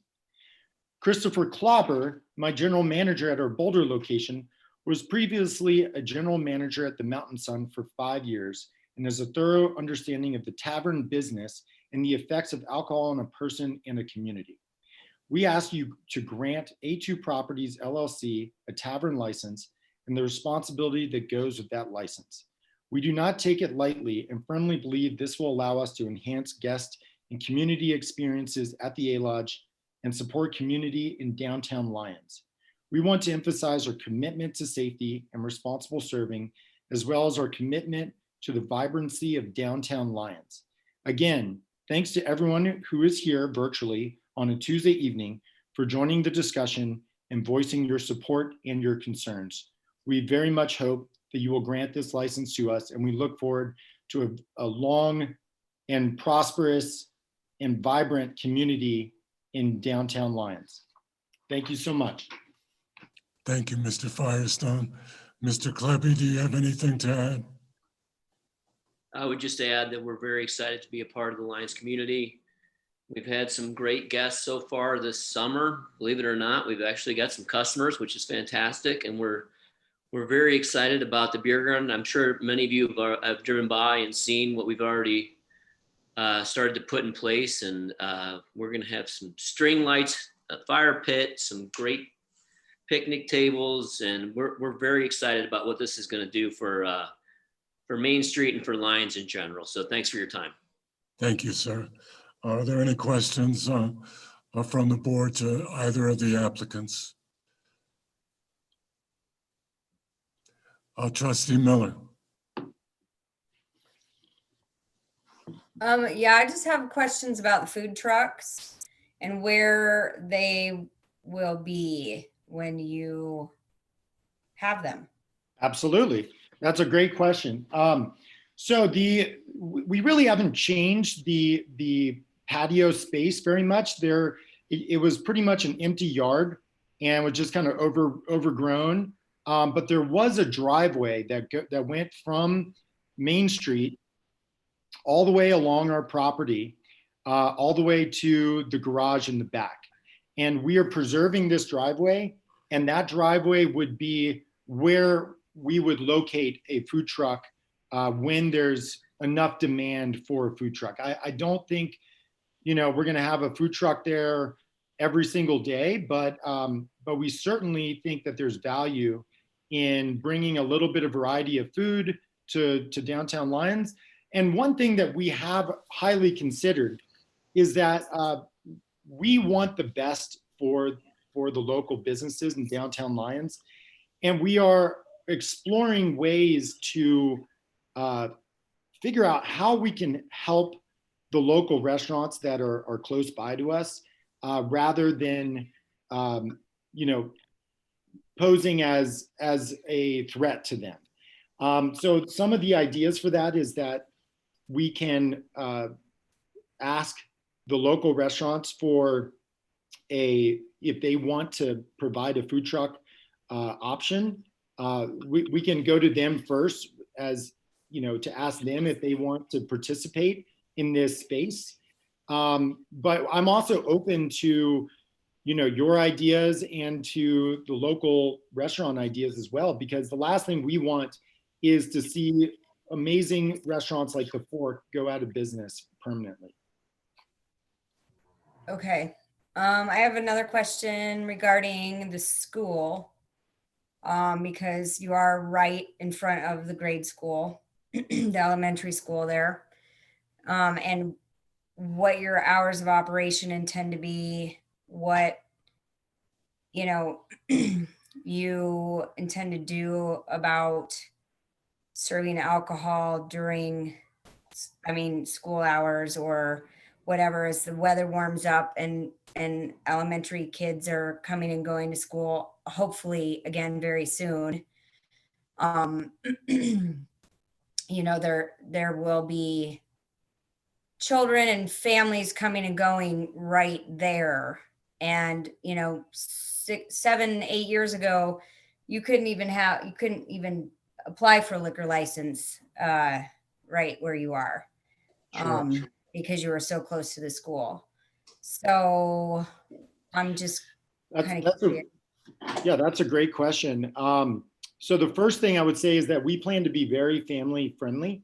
That is something that is not only part of our business model, but something that we think the town of Lyons, being such a family oriented community, will embrace, is a place that families would want to come, and that way the parents can have a beer if they want, and the kids can hang out and play games. And we're even looking at we would like to put in an outdoor movie screen at the end of our property, on the north side of the property, and that would accomplish two goals. The first is it would create a barrier between the high street where the elementary school is and the patio. And two is at our Boulder location, like Will Butler said a few hours ago, we've created a reputation for screening outdoor movies, mostly focused around adventure sports. But it's something that has produced a large community around our business and around our property. And we would like to build off that and do something that's even permanent here in Lyons. And it would actually be an easier thing to do here than it would in Boulder, just based on the specifications of the property and the unique character of the property being downtown. I also think it would be something that would be a lot of fun for the community of Lyons to enjoy. In regards to the hours of operation, we don't have the exact hours of operation outlined at this time. I think that would highly depend on demand of our customers and of the community. But I will tell you that we certainly are not looking to ruffle any feathers. And we likely will close and stop serving around 10 p.m. I don't foresee there being a huge demand for late night hanging out. And we want to make sure that we're fully embraced by the community. That's going to be where our success lies. And we need the community to support us to be able to run our business. So, and I know there's a lot of talk among, the business, the Lyons Den, and, we don't want to create any issues like that. The other thing that I will say is that where we are located is there's not a whole lot of residential homes right near on our block. So that is an advantage for us compared to some other locations of businesses doing something similar. Yeah, let me just add something with that. When we talked about this, we really envisioned this as a family-friendly place. Where there's an area where kids can get ice cream or snow cones or similar. Potentially artists from Lyons being able to come in and either sell their wares or at least have some stuff on display. we really want to be a community thing. We're not thinking of this as a place where it's going to be a crazy bar at 11 o'clock with rock bands. That's not our goal. There's other places in Lyons that can do that, and they do it great. But we want to be like more of a daytime type operation. You guys have probably been to places similar in Estes Park. They have a couple places similar. In Boulder, there's several. And I think that's kind of our goal, is to really have it be more of a family friendly, fun, outside, great weather, kids playing bags or whatever, or can jam and having a good time in the beautiful weather of Lyons. Any other questions? Trustee Wah. Hey, so Kenyon here. Place looks great. Looks really good. I do want to correct you. I just measured in Google Earth. I'm 103 yards from where I'm sitting right now to your property. So as the second closest homeowner to your property, I'm excited for the opportunity, but I did want to confirm with staff that the property is in the commercial entertainment district, and that will limit the hours and days of operations for live music, because I did see in the staff memo that there's live music. Yeah, and Kenyon, I totally respect that. You know, our intention for live music is, again, not to be loud amplified music. Like Kurt said, there's other locations, other operations that are doing a great job with that. We really intend to be more acoustic, bluegrass, and during the day. You know, the last thing that I want to have happen is to get a call from you saying, hey, Asa, I love what you're doing, but man, you got to turn the music down. And because I totally respect that. You know, the other thing is I'm living here right near, right next door, and I don't want that either. So, our intention, like Kurt said, is really focus on the daytime. We're not looking to be a nighttime hang. And Kenyon, they are in the overlay district, just to answer your question. Paul Glasgow. Yes, they're in the outdoor activity overlay, in particular, the open outdoor activity overlay district. And I can provide more information on that if you'd like. All right, any other questions? Lisa, I can send that to you when I find it too, just what the timelines are on that based on what Director Glasgow just said. I believe it's 9 p.m. is the end time for that one.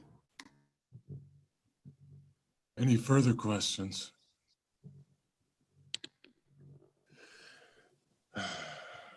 I'll entertain a motion at this time. Mary Angela. Mayor Pro Tem Browning. I think Attorney Dittman's about to say what I was about to say. Go ahead. Go ahead. Attorney Dittman.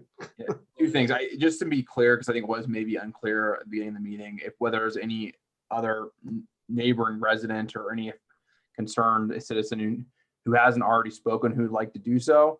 And once we've concluded that is not the case, then we should close the public hearing and then have a motion in a second. Okay, excuse me. Would anybody else wish to address the Board of Trustees on this subject?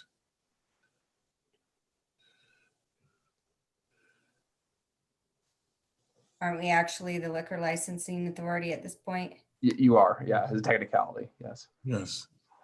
So I'll go through that again, Counselor. I think so. We just asked if there was anyone who wanted to address the liquor licensing authority on this issue. It sounds like there is none, is what I heard. And so at this point, we need to close the public hearing and then a motion in a second. Okay.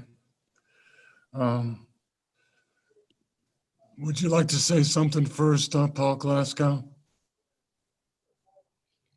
Yes, in the outdoor activity overlay, the restrictions are based on the noise restrictions. They are not additionally restricted. So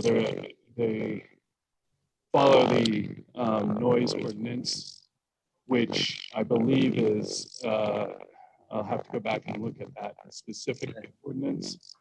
But it doesn't add additional restrictions for There's outdoors. All right, then we can close the public hearing, Counselor. Yes. Public hearing is now closed. Now we entertain a motion. Mayor, Yes. I think there are a couple of formalities based on what was sent to us today that we ought to dot those i's and cross those t's. One is that I think we need to direct that the application submitted to the clerk's office and all supporting documents are made a part of the record. I don't think we actually did that. Okay.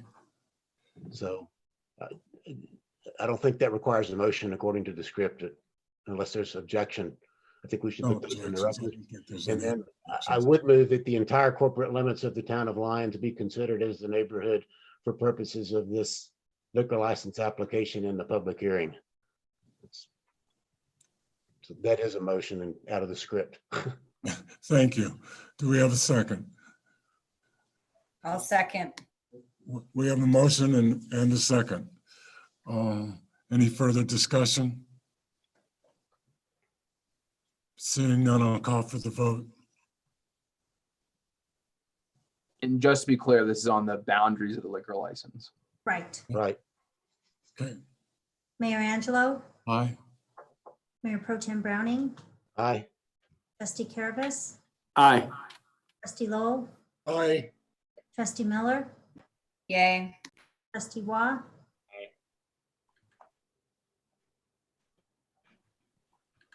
Aye. Okay. and Trustee Rogan. Aye. And so now do we need an additional motion? Mayor Pro Tem Browning? Yes, I move to approve the liquor license application for A Lodge. I specifically find that the establishment meets the reasonable needs of the neighborhood and the desires of the adult residents of the neighborhood. Do we have a second? I'll second. We have a motion and a second. Any further discussion? Seeing none, I'll call for the vote, Madam Clerk. Mayor Angelo, Aye. Mayor Pro Tem Browning, Aye. Trustee Caravas, Aye. Trustee Lowell, Aye. Trustee Miller, Yay. Trustee Waugh, Aye. Trustee Rogan. Aye. I'd like to congratulate you, Asa Firestone. You don't give up, sir. Congratulations. Well, thank you. We're very excited and we're honored to be a part of this community. So I look forward to seeing you all around. And, you know, like I said, we're very open to ideas and, you know, I'm new to this community. So you all have a lot of history and knowledge and we want to take that into account. So we look forward to it. And congratulations to you too, sir, Kurt Glebe. Thank you. You guys have a great night. All right. Madam Clerk, could you please read number 2 on the agenda? Sorry. Number 2 is a renewal application for the Lion's Den Tavern license located at 160 East Main Street. Could we have a staff report, please? The town has received a renewal application for the Lion's Den liquor license. Applicants have submitted all required documentation. This is being brought to the Board of Trustees for approval. On a couple of notes, this business has received 5 noise complaint citations that are still pending in Lyons Municipal Court. These court citations are scheduled for October the 15th. Per the Town of Lyons COVID emergency order, the town administrator was contacted by Lion's Den to suspend the regulations concerning the outdoor entertainment and zoning at this establishment. The town administrator came to an agreement and offered the Lion's Den a modification to this. The Lion's Den did not comply to this agreement and the agreement was revoked on 8/31. For noncompliance, new stipulations were offered on September 3rd. On another note, the finance director has found that the Lion's Den has been non-compliant on reporting and paying sales tax. The board has been notified of this tax compliant issues in separate communications, and we're bringing this to the Board of Trustees for their approval. And so, Madam Administrator, normally a renewal is done administratively, is that correct? That's correct. And in this particular case, because of the underlying issues that were just mentioned, it was decided to bring this to the Board of Trustees, is that correct? That's correct. In regard to the emergency ordinance, the Lions Den was given 2 opportunities in regard to that emergency ordinance. Is that correct? Well, they originally requested a waiver from this, the stipulations, and I worked with them on coming up with what we thought was reasonable, and it did not, they did not comply fully with that. So I revoked it until I could talk with the owner and Sergeant Christ about some other options that might be available, since there was one big weekend left, which was Labor Day weekend. And so we came up with some new stipulations that we thought the neighbors would find reasonable in regard to noise, and the owner could still operate his business successfully outdoors. So my understanding is this weekend we did not have any trouble. And I believe Sergeant Christ is still on the phone as well. Okay. Are there any further questions to staff in regard to this issue? I think most of it is in the staff report, where it refers to issues regarding knowingly violating code. And as Mr. Yarbrough's attorney said earlier, that right now the noise complaints are pending a hearing in front of Judge Brown in October 15th. So as you have heard from neighbors before, this is, it's been a long summer and they we're hoping that we could come to some resolution, which it sounds like maybe we made it this week. So are you saying that as part of the agreement, that the patio wasn't used past 10 o'clock? I do not know that for a fact. I was not up there, but as Sergeant Christ reported, he did not receive any complaints or calls this weekend. So good progress. Any further questions? Mayor Pro Tem Browning. I have a question of staff, and if staff can't answer it, then I'll ask the applicant. But my understanding from the information we've gotten is that with respect to the delinquent sales taxes, that a payout agreement is under discussion with the Department of Revenue, but has not yet been executed. Is that correct, as far as you know? It's, what I was told just today was that a payment was made on the August 29th. Let me just double check so I don't get those wrong.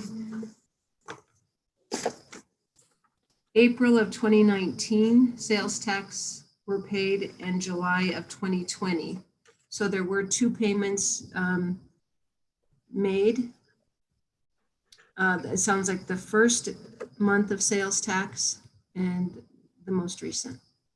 I don't know if that's all the way correct. It sent what Jill got from the state said they'd submitted the return and payment for the July 2020 payment, and the rest of the returns dating back to April. Their compliance agent was currently setting up a payment plan for them. So they have made the July payment 2020 and setting up a payment plan for the rest.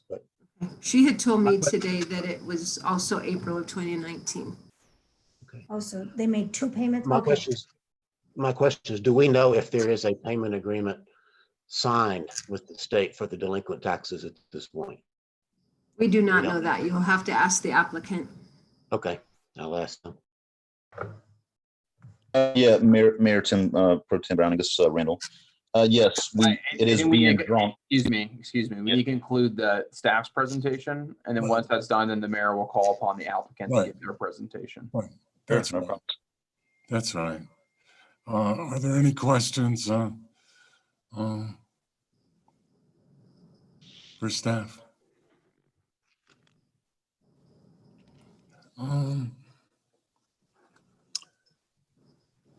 I just like to tell the truth, you know? And I just that's what got my attention. I just got a couple of messages that indeed they did not comply with that 10:30 restriction on the patio this weekend. So perhaps the complainant. Mary Angelo, I think because this is a public hearing, if you did receive messages, that we should probably, as part of the public hearing portion of this, read those into the record. Okay. When should that go into the record? So once the applicant has concluded their presentation and then we've opened a public hearing, I think at that point we said we have received messages concerning the applicant's compliance, and then read those into the record. So everyone has been made aware of them. Okay, thank you. No further questions for, yes, Trustee Rogan. I have a question about liquor licensing in general, and that is when we issue a liquor license, it's for a specific amount of time. Can we determine how long we issue a liquor license for? Can we say, for example, we'll give you a 3-month license or a 6-month or a year license? The license is always issued and it runs for the year, and it runs with the term of the state issued liquor license. If we choose at any point, we can approve the license, and if we choose at any point to rescind that license, the board always has that option. Thank you very much. Any other questions?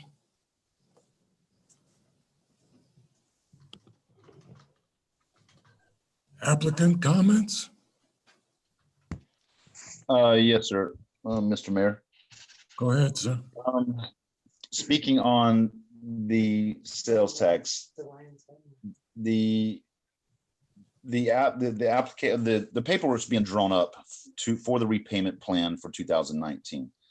We did make an April payment, at which time we were told to stop, that they would like to work with us on 2019, but yet become current for 2020, which we have made one payment for 2020, and 2 more are scheduled to come out this week, toward the end of the week, for August and September.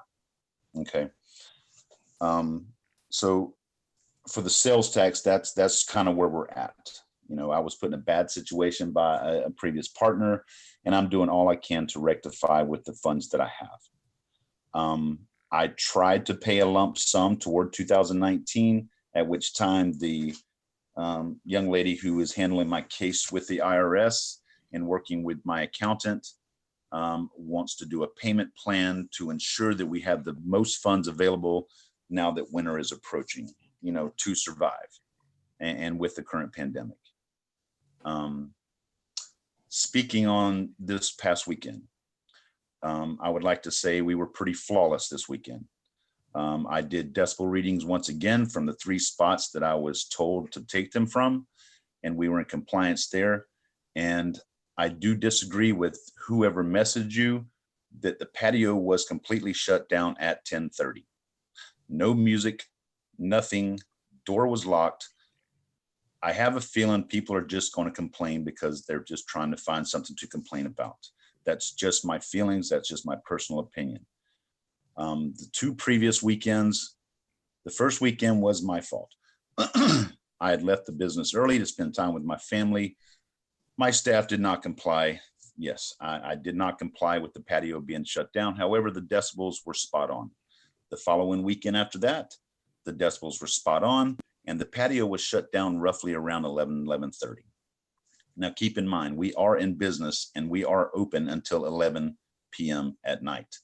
It is hard to tell patrons that They cannot sit on the patio to finish a beverage or finish a meal when the outdoor space is the best space to social distance and just keep distance from other people. However, this weekend I decided to shut it down at 10:30. Yes, I made some patrons mad, but hey, that's what I got to comply. That's what I got to comply. You know, we're just trying to run a successful business, guys. It's not been easy. You know, this building has a lot of history, and we're just trying. I've done my mitigation. I've done so much work to this place to try to comply with neighbors, and I just feel like, you know, Administrator Simonson laying out, you know, specific guidelines, I think was a great start, and I think based on this past weekend, I think, you know, we're okay complying. I think we're on the right path. Like I said, I took readings, I have recordings, I have times. You know, it was fantastic. And I had music 3 out of 4 days this weekend. I was even open on Monday and had music on Monday, which I'm normally not open on Monday. I trust the board's decision either way. You know, I all but beg of you to reinstate this license. Without this license, I probably am not in business, and that's just the facts. So moving forward, you know, again, like I said, I'm just sorry for being choked up. It's just it's a real personal thing for me, and you know, I don't want to see, you know, the 14 employees that I currently employ go without a job. And I too have local artists. I don't just do rock music on the weekends. I have a variety of artists and musicians that we bring in. Art shows. We have art shows too.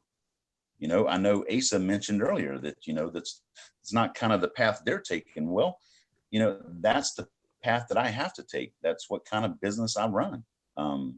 But, you know, I do want to comply, and I do want the board's mercy when it comes to that, because, you know, it's hard in a small town, and, you know, we're bringing in some good business. I mean, business has been fantastic during this pandemic. You know, for the past month and a half, 2 months anyway, it's gotten better. But I won't take up any more of your time. Like I said, I respect the judgment either way.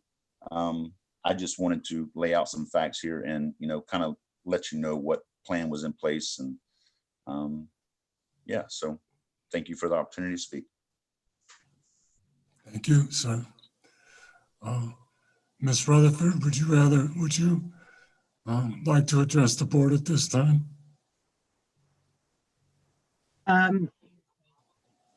I just want to make sure that we're not conflating too much the issue of the noise violations and the liquor license. I know that they are related, but I think I'd also ask that the board consider the liquor license on its face. I know there is a long history with the complaints about noise, but if we can, at least to some extent, set that aside and look at, you know, the compliance with liquor regulations as opposed to just talking about the noise, then I think that would be the correct approach to making this decision. Thank you. You're welcome. Any other applicant comments? Does the board have any wish to address any of the applicant comments or have any question for the applicant? Mayor Pro Tem Browning. Yeah, I have some questions for the applicant. I'd like to ask Mr. Yarbrough, has he been one of the owners of this establishment since it opened? Yes, sir, I have. When did it open? We opened April 24th of 2019. Okay. So why did you not file any sales tax returns between April of 2019 and mid 2020? Well, my original partner that I went in business with, that was sort of her area. I wasn't aware that she was not paying them. You know, and there again, I take full responsibility for that because as part owner, you know, I should have made myself aware of what was going on in that area. But I was new to the business and was, you know, taking her knowledge for someone who had been in the restaurant industry for 20 years, that this was getting done, you know, and quite frankly, at this point, I'm just trying to make it right. I'm trying to make sure I'm in compliance and this don't happen again. The Lion's Den is a limited liability corporation, right? Yes, sir. And what office do you hold with that corporation? Currently, I am sole proprietor. I am the only owner. I have, you know, my old partner is currently, you know, her name is still on the business. However, she has not been in operation since November of 2019. Okay. So between November 2019 and July, roughly 2020, whose responsibility was it to file the sales taxes and pay them? Well, it would be mine, and I had to hire a new accountant. The one my old partner was using, come to find out, was just a glorified bookkeeper. So I had to hire an accountant who's been working with me for the past, well, it's almost been 3 months now on these issues. There was a lot of information to gather. But I think at this point, we have everything in place to start doing these repayments. Do you understand that under state law, when you collect sales taxes from customers, state portion, county portion, the town portion, that as of the moment you collect those from the customers, those are trust funds that belong to the state, the county, and the town? You understand that? I do now, sir. Yes, sir. I've been made aware of that by my accountant since I've started working with her. So do you have actually a draft of a written payout agreement yet with the Department of Revenue, or are you just in discussions with them? We're in discussions. My accountant is the one handling the discussions with the representative from the IRS. I spoke with her today, and she has another phone conversation set up with her on Thursday, I do believe, to try to put that final draft together. Okay, you've talked about the IRS a couple of times. Are we talking about the Internal Revenue Service or the Colorado Department of Revenue? I'm sorry, Department of Revenue. By the way, how do you stand with the IRS on employee withholding taxes? We are current. That payment just come out. Well, I'd have to revert back to my email. I'm on my phone. But we just made a payment towards that. I don't remember the amount or exactly what it was for, but my accountant, Julie Hamilton, she's handling that portion as well. So as far as you know, you're current with the IRS? Yes, sir. Okay. No further questions. Are there any further questions, Trustee Miller? I would just like to interject that I have had some discussions with the Yarboroughs regarding the financial aspect of the business and what they needed to do to become compliant, and can vouch for them regarding them getting it all in order. So I know that they're working on it. I know that the payroll taxes are up to date. I know that the sales taxes are being worked out. So I just want to throw that out there. Any other comments or questions?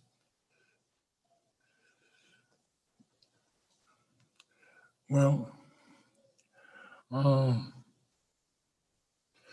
per the packet, and Sergeant Christ's letter to us.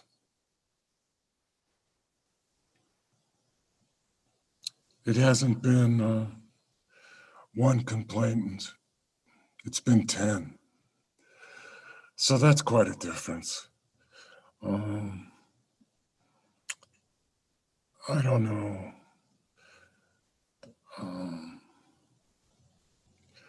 This is hard.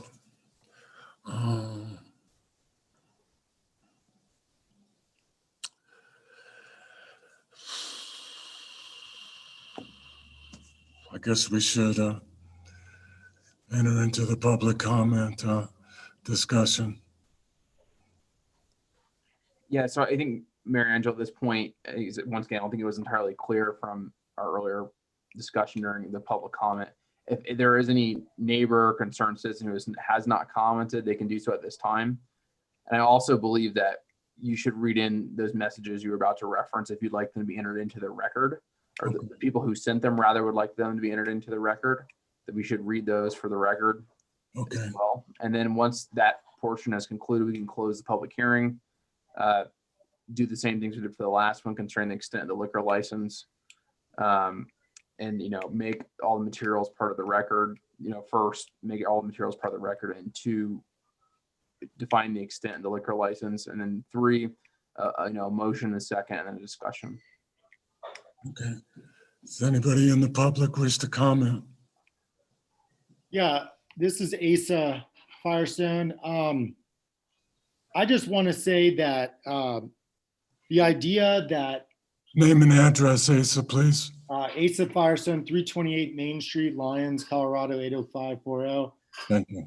I just want to say that the idea that the Lions Den would lose their business right now during this incredibly difficult time to be a small business owner would be a detriment to the Lions community.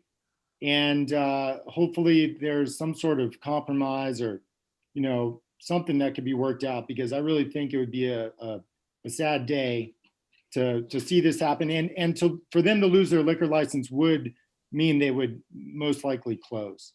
So I think it's a very, serious conversation to be had, but I just want to support them and show them empathy as a small business owner, because it's hard right now. Thank you, sir. Any further public comments?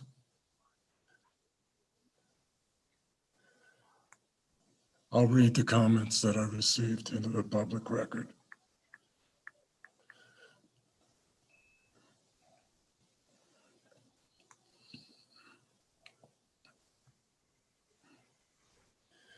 Okay. This is from Fareed Abraham. Saturday, they were on the patio until 1 o'clock. Friday, 12:15 a.m. Max decibels Saturday, 79.7 dB. Friday, 76.4 dB. They turn off lights at 10, go inside for a half hour, then come back out. It's hard to relax in the middle of the night if people are drunk and yelling on the patio. And we have been harassed by people coming to our house from the patio.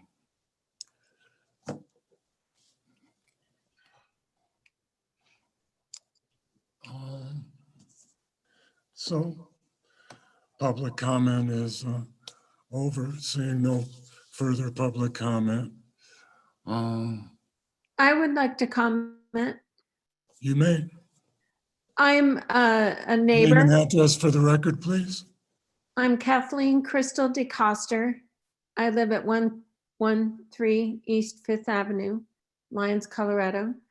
And I am a roommate, if you will, of the Lions Den with our business, the Western Stars Gallery. And I just want to say that it is a tough time for businesses. It's a tough time with COVID.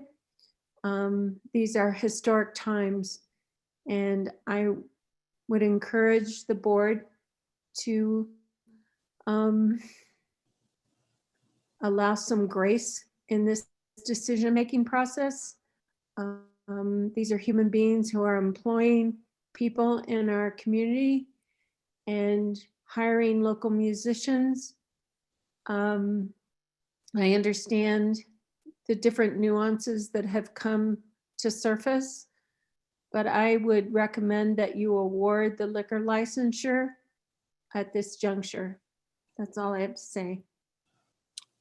Any further public comments? Seeing none, could you make a motion? We'll entertain a motion at this time. Trustee Lowe? Would it be appropriate to make a comment from trustees right now? I think at this point, both Mayor Angelo and Trustee Lowell, that we need to, one, close the public hearing officially, two, indicate the materials as we did the last time, are part of this public hearing. I think if Trustee Brown or Mayor Pro Tem Browning has a script still, it would be helpful. And then two, we need to determine what the scope of the liquor license, which would be the town of Lyons. And then three, we need a motion, a second. At that point, once there's a live motion on the floor, then we can have comments at that portion or any amendments if anyone would like to do that also. Okay. I'll close the public hearing then, seeing no further public comment. Thank you, Counselor. So do we have the proper motion at this time to proceed? Mayor Pro Tem Browning? Pursuant to Attorney Dittman's directions, I would first, unless there's objection from the board, direct the town clerk to include the application together with all supporting documents to be made part of the record, and that any other documents presented to this authority during this hearing shall also be made a part of the record. So I would. No objection, looks like. Okay, no objection on that. And then I move that the entire corporate limits of the town of Lyons be considered as the neighborhood for purposes of this liquor license application in the public hearing. I'll second that. We have a motion and a second. Any further discussion? Call for the vote, Madam Clerk. Clerk Vasquez, you're muted. Sorry. Mayor Angelo, Aye. Mayor Pro Tem Browning, Aye. Trustee Caravas, Aye. Trustee Lowell, Aye. Trustee Miller, Yay. Trustee Waugh, Aye. and Trustee Rogan. Aye. Passes unanimously. I think so at this point, we need a motion and a second on the approval or denial of the liquor license, or any, if anyone has any conditions for the liquor license, also appropriate to consider either part of the main motion or as a subsequent amendment. So that's where we're at now. Mayor Pro Tem Browning? Yes, I would like to move for the renewal of this liquor license expressly conditioned on certain things. Number one, that the applicant within 60 days enter into a payout agreement with the Colorado Department of Revenue with respect to all delinquent taxes and provide a copy of that payout agreement to the town administrator and the town finance director. And secondly, that it's related to that condition, that the town staff, particularly the town administrator and the town finance director, be directed to inform the board of trustees in writing if they become aware of any default in the payout agreement entered into with the Department of Revenue, including the failure to pay any future taxes when they, or file returns when they become due. And thirdly, related to those conditions, those first two conditions, that we direct town staff, the town administrator and the town finance director to stay in frequent contact with the Department of Revenue to monitor the completion of a payout agreement and the compliance with that agreement and payment of future taxes as when they become due. Do we have a second? I'll second that. We have a motion in 2 seconds. Any discussion?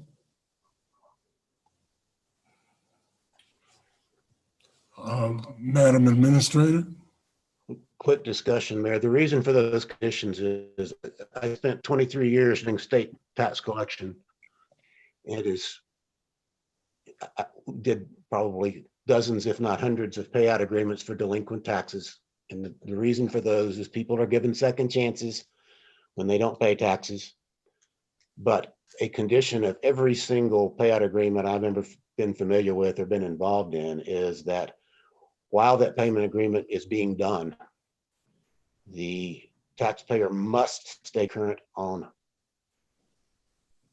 future taxes, because, as I said earlier, sales taxes in particular are trust funds. They do not belong to the business that collects them. From the instant they're collected from the customers who pay them, they belong to the state, the county, and the town. And if you enter into let a taxpayer enter into a payout agreement for past due taxes, but then they default on future taxes, what they're doing is they'd be taking future tax trust funds and applying them to delinquent prior tax trust funds, and that doesn't work. This business has numerous compliance problems with noise ordinances, with tax laws. The 2 times I've been there recently, there was token efforts being made to comply with COVID requirements. Employees walking around without masks, employees serving customers without masks. This business is operating on the edge of the law and has been for quite some time. This business, a former iteration of this business was known as the Outlaw Saloon, and the owners of this business are doing a quite fine job of carrying on the tradition of being outlaws. They've been skirting the law, living on the edge of the law. And to quote the famous existential philosopher, Waylon Jennings, "Don't you think this outlaw bit has done got out of hand?" Well, I think it's gotten out of hand. And these people if we're going to welcome businesses in the town of Lyons, and if the town of Lyons is actually going to benefit from having local businesses, those businesses need to follow the law. And this business has not. And if we renew this license, we are giving them a second chance to clean up their act. And if they don't clean up their act, we need to consider revoking their license. And that's why I included the portions of my motion asking the staff to stay on top of this and inform the board if they default in a payout agreement or paying future taxes. And I would hope if that occurs that this board could move promptly to consider revocation of the license, because if you're going to do business in Lyons, we've got plenty of other businesses that are struggling through the COVID crisis too. I'm sure it's tough for some of our other local restaurants that serve alcohol and those that serve food to make their payments every month. But if those businesses are doing it and this business is not, then this business has an unfair advantage. And you're welcome to do business in Lyons, and we want you to do business in Lyons if you comply with the law. But if you're going to violate those laws again and again and again, then the pleas to the board of have mercy on us, please save our business, at some point fall on deaf ears. And my personal opinion is you're at that point and you need to clean up your act and keep it clean.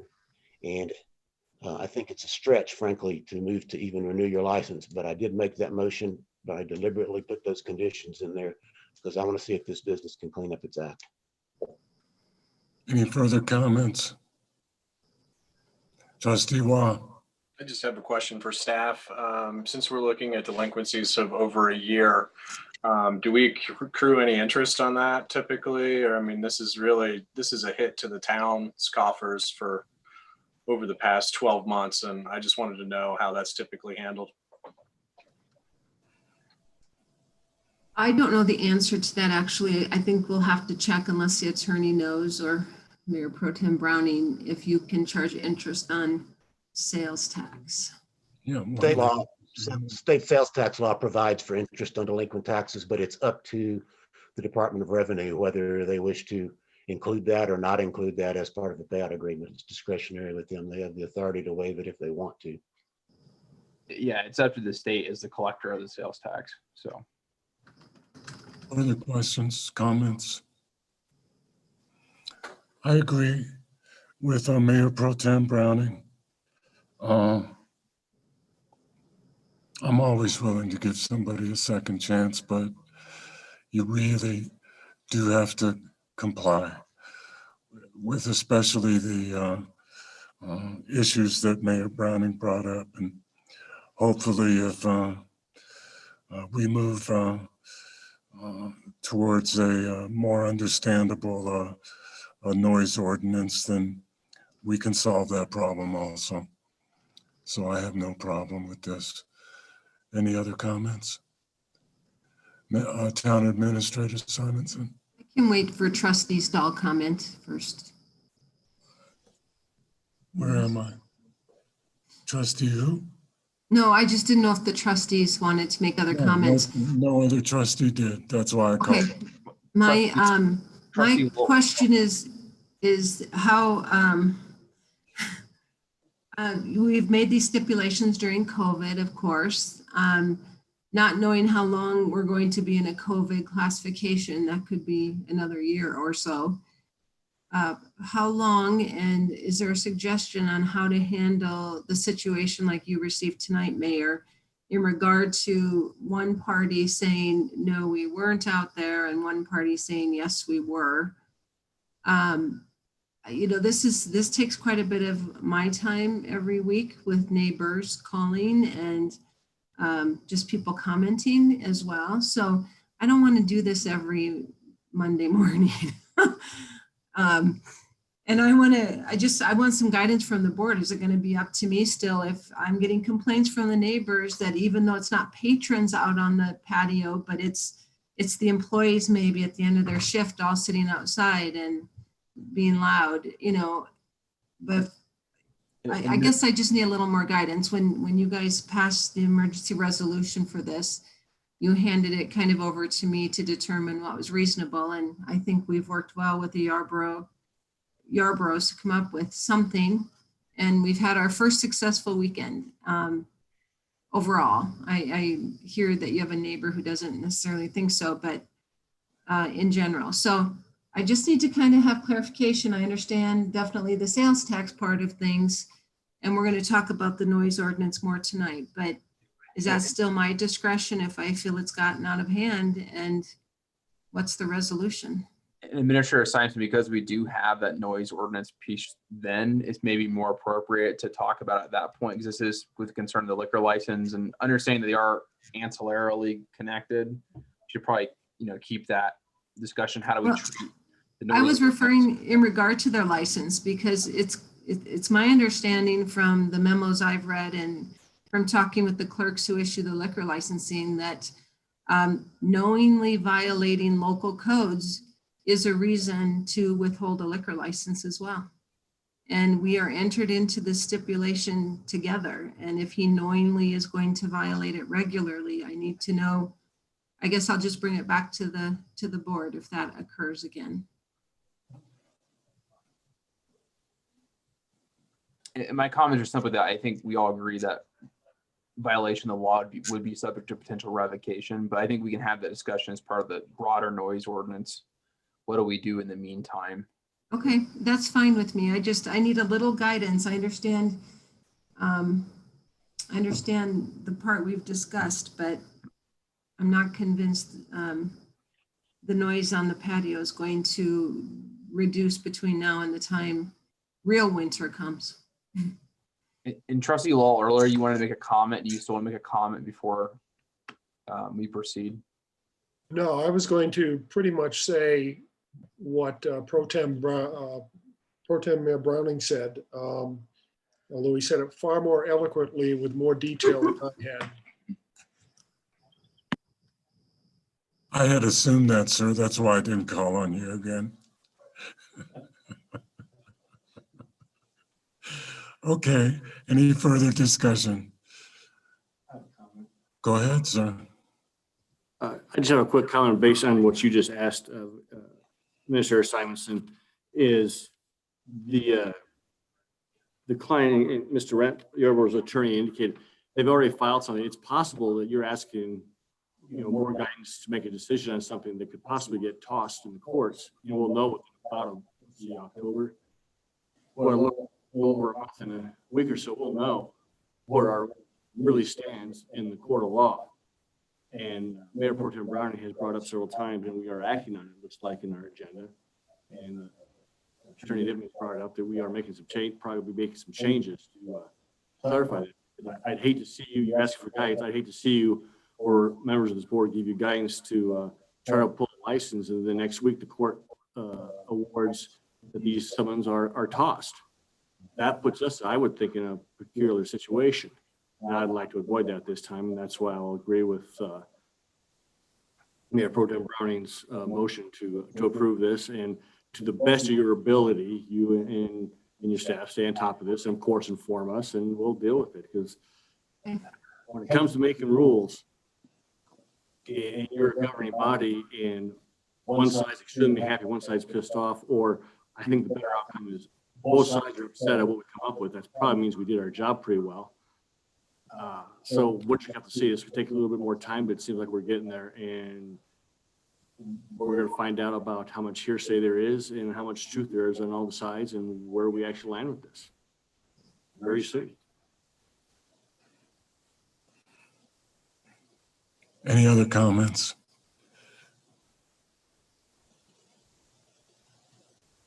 Seeing none, I'll call for the vote.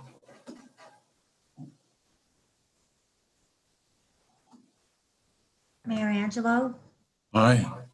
Mayor Pro Tem Browning, Aye. Trustee Caravas, Aye. Trustee Lowell, Aye. Trustee Miller, Yay. Trustee Waugh, Aye. Trustee Rogan. Aye. The motion passes unanimously. Okay. Congratulations, Randall. All right. Thank you, sir, and thank you to the Board of Trustees for all your guidance and help, and we really appreciate it. Looking forward to cleaning up our act. Thank you, sir.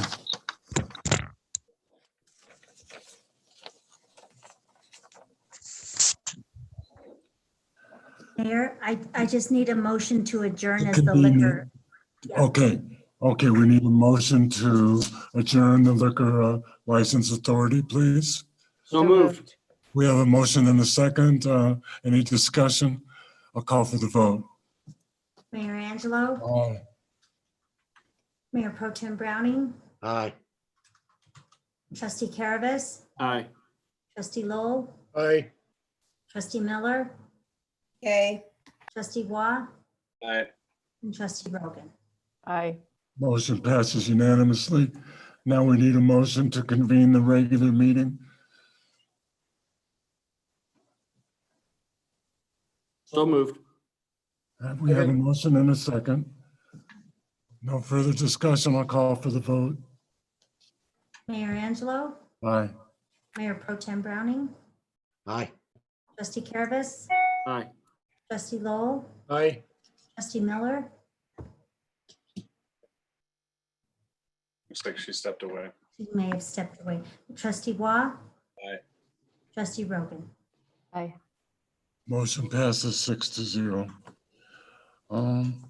Madam Clerk, could you please read number 1 under public hearings and ordinances? Yes, number 1 is the second reading, a public hearing of ordinance 1087, an ordinance of the town of Lyons, Colorado, approving a lease of certain town-owned property to Z3N LLC. Staff comments?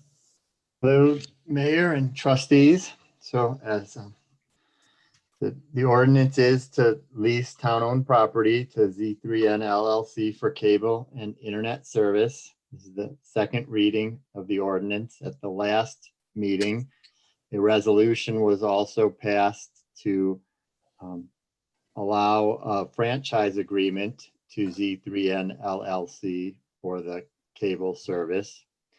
And during the first reading of the ordinance for the lease, one of the concerns that came up was with the legal access to the leased property. And we found that the temporary access easement is noted at the bottom of the lease description. And it was rather simple one. So it was together with the temporary non-exclusive access easement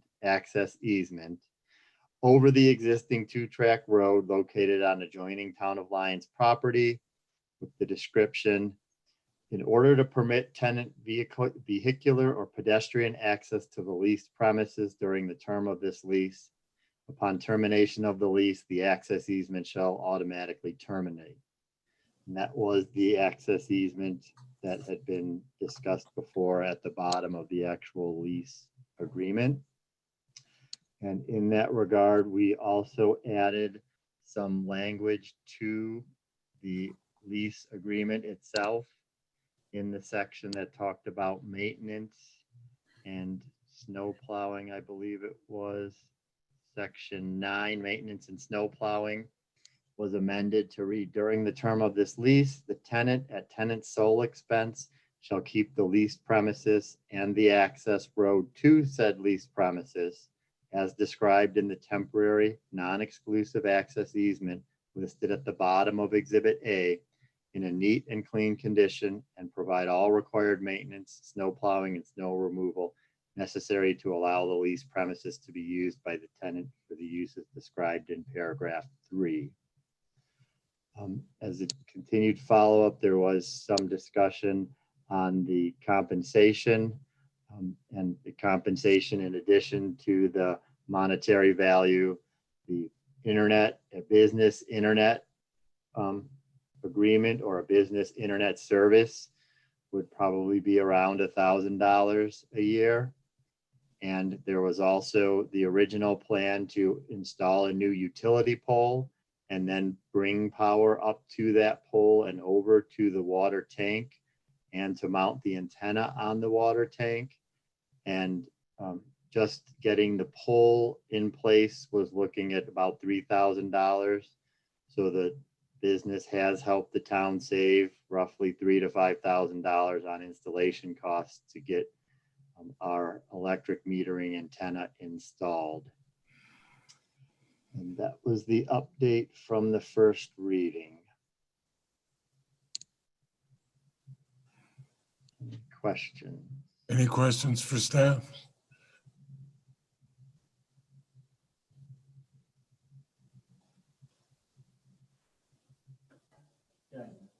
Go ahead, sir. Hey, Brandon, concerning this temporary, the easement, it talks about lot 9, 10, whatever, at the bottom of A. Well, what was provided to us in their packet, I can't read squat concerning 8, 9, and 10, or wherever it is here. The map isn't very clear. So we're giving temporary easement basically up the driveway to the small rented square that's on the map. Is that correct? That's correct. And the obligations associated with that easement are defined in the lease agreement itself, specifically with regard to maintenance in paragraph 9. So paragraph 9 only refers to that 2,800 square feet that the tenant is leasing. It refers to their maintenance obligations with regards to the temporary access easement. So they're required to maintain the roadway essentially, and the roadway that doesn't exist on that little square that they're renting, but the roadway all the way up still necessary to access what they're renting is what it says. I can read you the language. I just had it up. I was looking at it. I just lost my page all of a sudden. So it reads, maintenance and snow plowing during the term of this lease, tenant at tenant's sole expense shall keep the leased premises and the access road to said leased premise as described in the access easement in a neat and clean condition, and provide all required maintenance, snow plowing, and snow removal necessary to allow the leased premises to be used by the tenant for the uses described in paragraph 3. And paragraph 3 simply describes the things they're going to do on the leased premises. So the access road includes the access road the town of Lyons will use to access the whole big piece of property. Correct. Yeah. So we have a massive washout. This small company, this small piece of land is described as required to repair and replace our entire piece of property should that thing wash out and cave in or cave out. If they need to access their leased premises, they need to do maintenance at that time. At that time. So okay. If, there's other maintenance needs to be done that's not necessary for them to access their property, let's say they can feasibly get over whatever issue there is. Yeah. So They wouldn't have to do it. But we thought it was fair if there's something that, they need to get to their property, they should be doing the maintenance to do it. But it is kind of, the town needs that access too to maintain its water, storage facility. So it is kind of a shared obligation. But if there's something they need to do to access their facilities, they have to do it. but there is some responsibility of the landlord, us, to maintain and also keep that in good order, working order. Is the way I understand you're saying.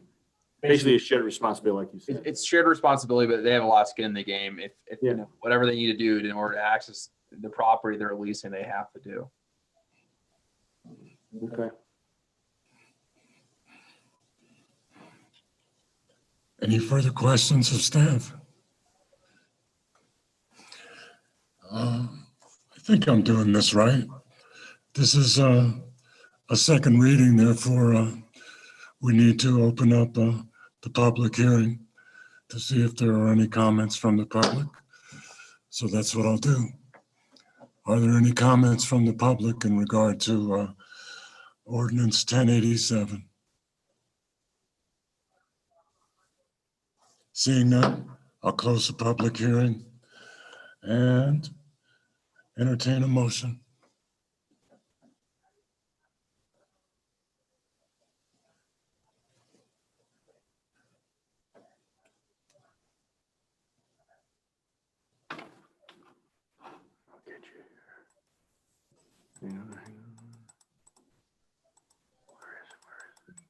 I'll make a motion. I'll go.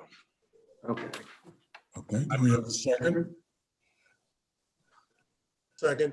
We have a motion and a second. And Trustee Wall, was that a motion to approve? Motion to approve, yes. Thank you. And a second. Further discussion? I'll call for the vote. I've got something to ask real quick. Go ahead, sir. Go ahead. Concerning what I was asking before, I'm just kind of curious if the town staff and the attorney if this is just a specific property that we worry about, or are the town leases we require to have people have more skin in the game? So when the leases come due out on East Main Street with those that are renting area where bike path is, and now we would require this same type that they have some skin in the game on maintenance of the properties they are renting. I was kind of curious if staff thinks that's appropriate or this is just a one-time deal. To answer your question, Trustee Caravas, I think in the existing leases for the properties, for example, that are on the Eastern Corridor-ish area, most of them do have maintenance obligations for whatever the premises is that they're leasing. This property is somewhat unique in that, there's not only the property they're leasing, but also an access road that leads to it. So it's unique in that respect. But I think in any lease that the town enters into, we usually have a maintenance obligation for wherever the premises that is being leased. And so that's something we'll always evaluate when it comes back up for renewal.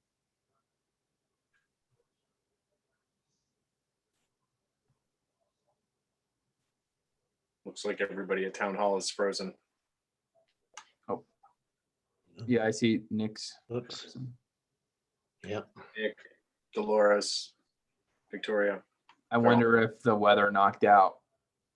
There are outages on Highland Drive and some other areas of town. I know, Aaron. Ariel is the host now.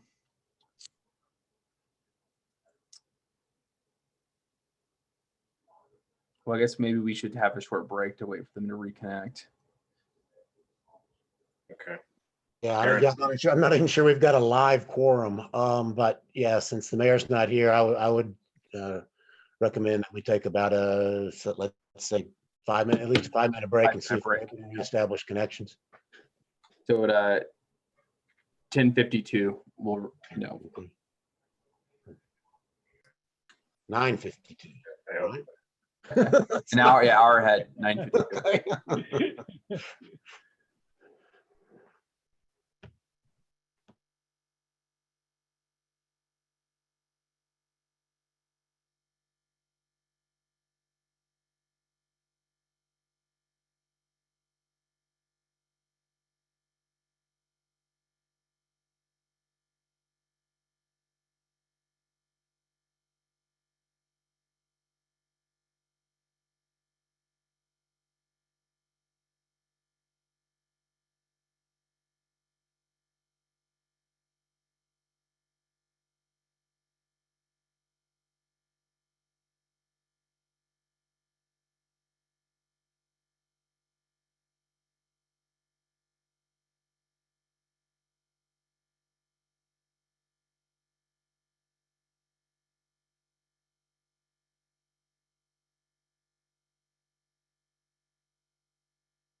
I lost power there. Are we on a break or did everybody else lose power? Yeah, everybody who was at town hall froze. Um, from either the lack of internet service. So we're taking a 5-minute break to see if they can get reconnected. Okay, yeah, ours came right back on, but man, I would not be surprised if it goes out for good. You know, it's those town utilities. No, it's the ice and snow, you know. Yeah, I know. So, okay, well, good. I'm glad to know that we're on a break and it's not actually the apocalypse yet. Okay, then I will take that break. We're on the Lions communications issues. Maybe they're out there fixing the connection as we speak. I don't know. Well, poorly planned. We're on We CenturyLink. lost internet service as we're discussing the telecommunication service. Oh, God. I still have mine with them. Yeah. So, Aaron, you've got Lines Communications. Is that what you said? Yep. Yeah. Now we're connected. Well, I think it's not a matter of the internet. It's a matter of the power. Could be power at town hall. Yeah. I mean, well, it looks like Trustee Waz still up, so that's good. I'm looking down the street and I don't see many lights on. So I'm going to take 5 and help my husband knock the snow off some trees. Yeah, I'm gonna go look too.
It doesn't look like we have any luck on.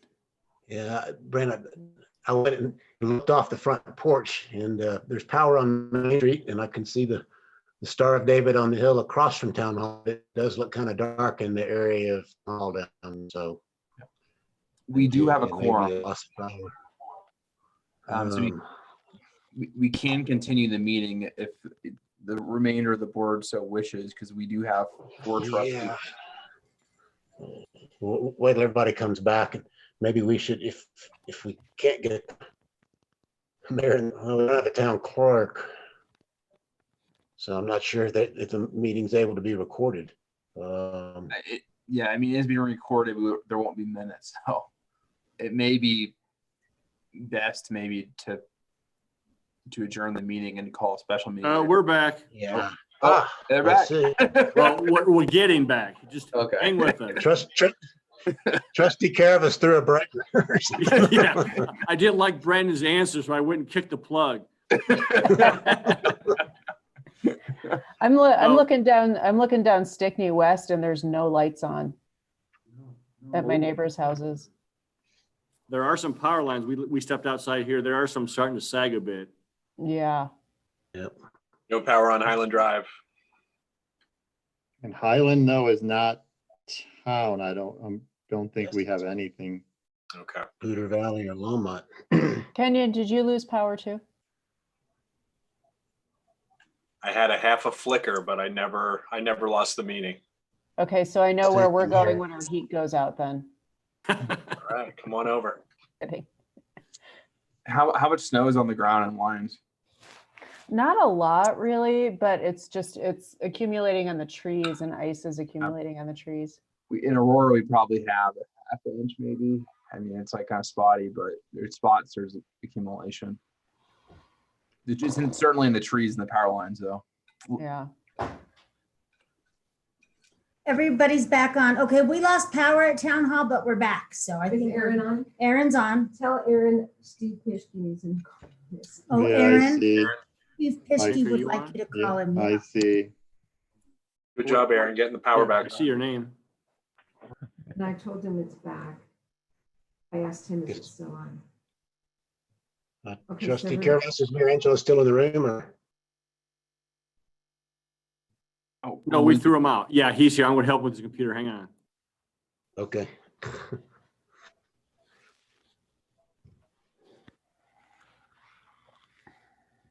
It looks like it. Okay. Trustee Caravas is trying to help Mayor Angelo reconnect at the moment.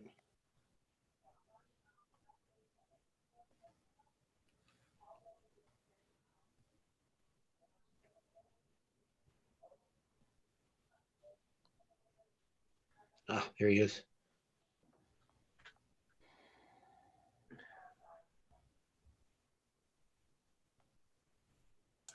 Thank you. Yep, we're back. Welcome back.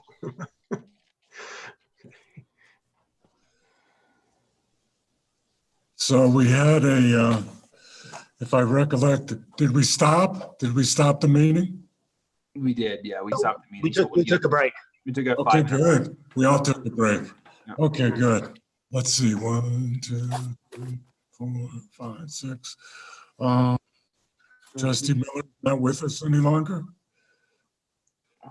lose her. She was. No, Her squares there. her squares here. Her Her video's square done. was here, but she did not vote on the last motion because she had stepped away. So I don't know if she ever made it back. Okay.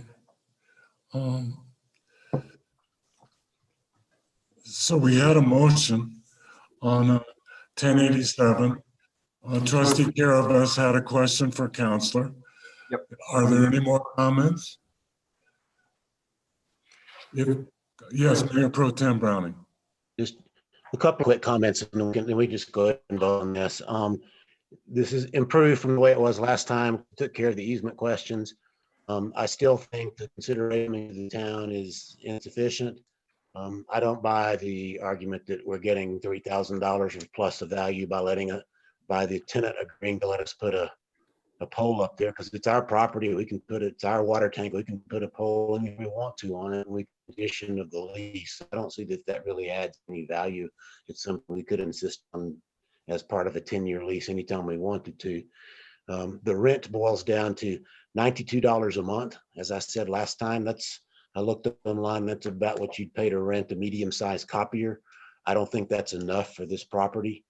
I think we should be clear about what we're doing here. We're subsidizing a favored business. And once you get into start going down the slope of which businesses do you subsidize by how much, one person's subsidy for a valued local business is another person's corporate welfare. And there's a kind of a continuum that runs between those two things. I just don't think $92 a month is enough for a property to tie it up for 10 years. So I'm going to vote no. Any further comments?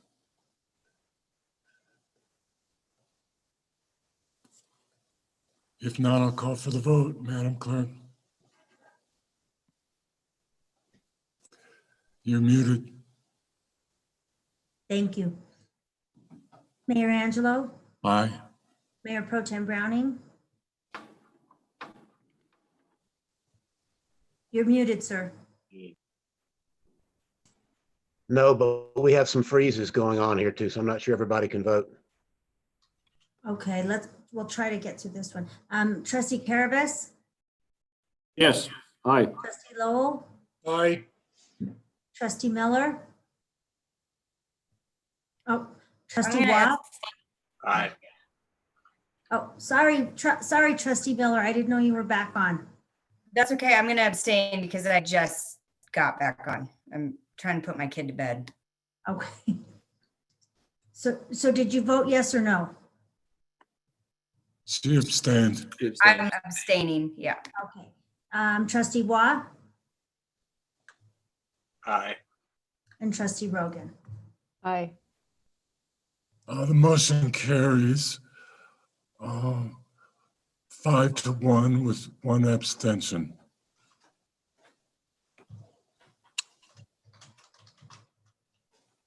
Madam Clerk, could you please read item 2 under public hearings? Yes, item 2 is a public hearing on resolution 2020-142, a resolution of the town of Lyons, Colorado, approving the conditional use of a detached accessory dwelling unit, an ADU, at 113 Fifth Avenue. Staff report, please. Sure. So the resolution you have before you is to approve a conditional use at 113 Fifth Street for a detached dwelling unit. Let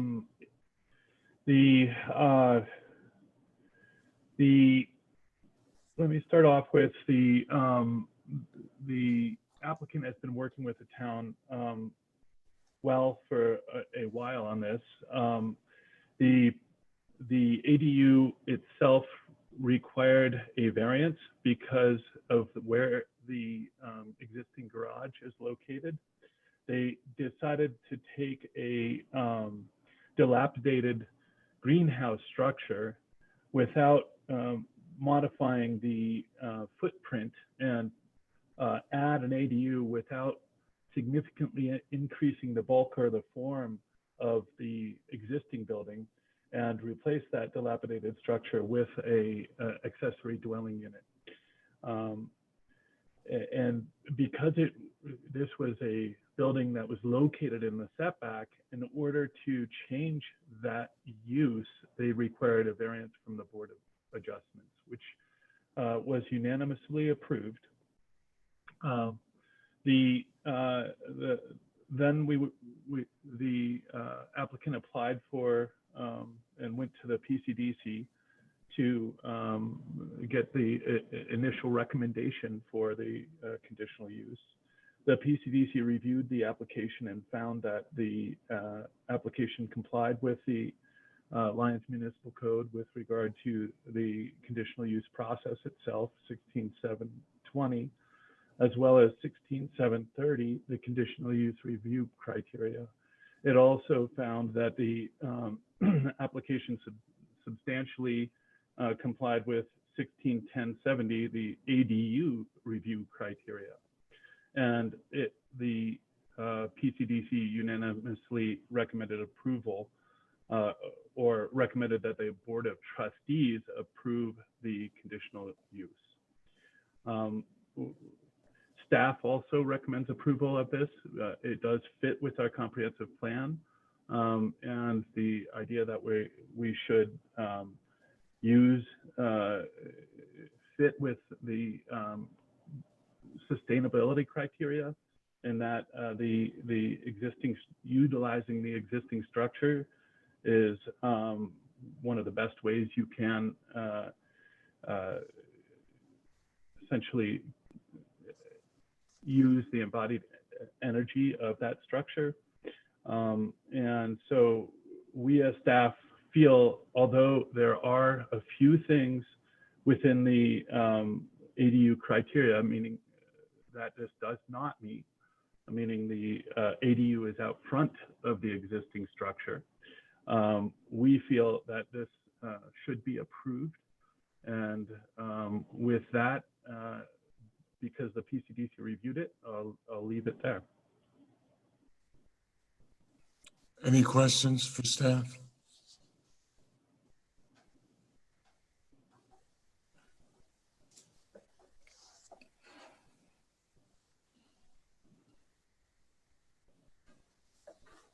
No questions for staff. Okay. Applicant comments?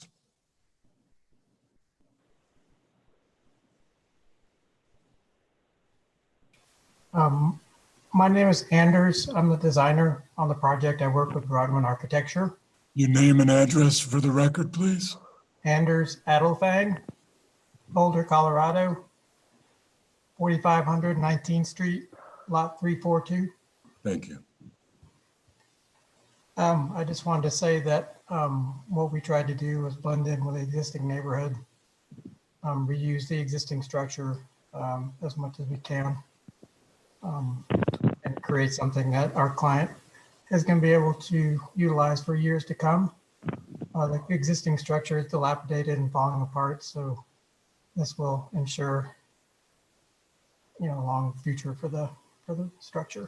So that's it.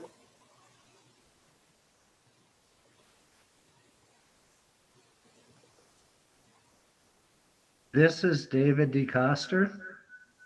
And your address, please, sir? 113 Fifth Avenue. Thank you. With my wife, Crystal DeCoster, we own this building, this lot. And one of the reasons we bought this lot was because of this interesting structure, which was a greenhouse and studio and one-car garage.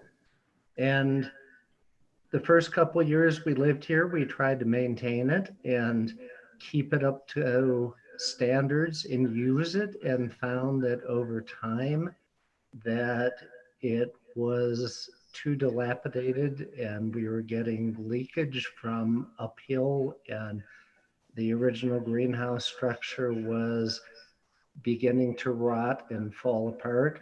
And we realized that the one-car garage below the concrete structure was solid and good, but we could not use what was there. So we reached out to Broadwin Architecture and had them work with us to design a ADU, a one-bedroom unit that we could develop and use. And we have not increased the size of the footprint nor the height of the structure, but just want to keep the existing foundation and build a new unit on top of that. So thank you for your approval. Thank you, sir. Any other applicant comments for the board? Does the board wish to address the applicants at this time with any questions?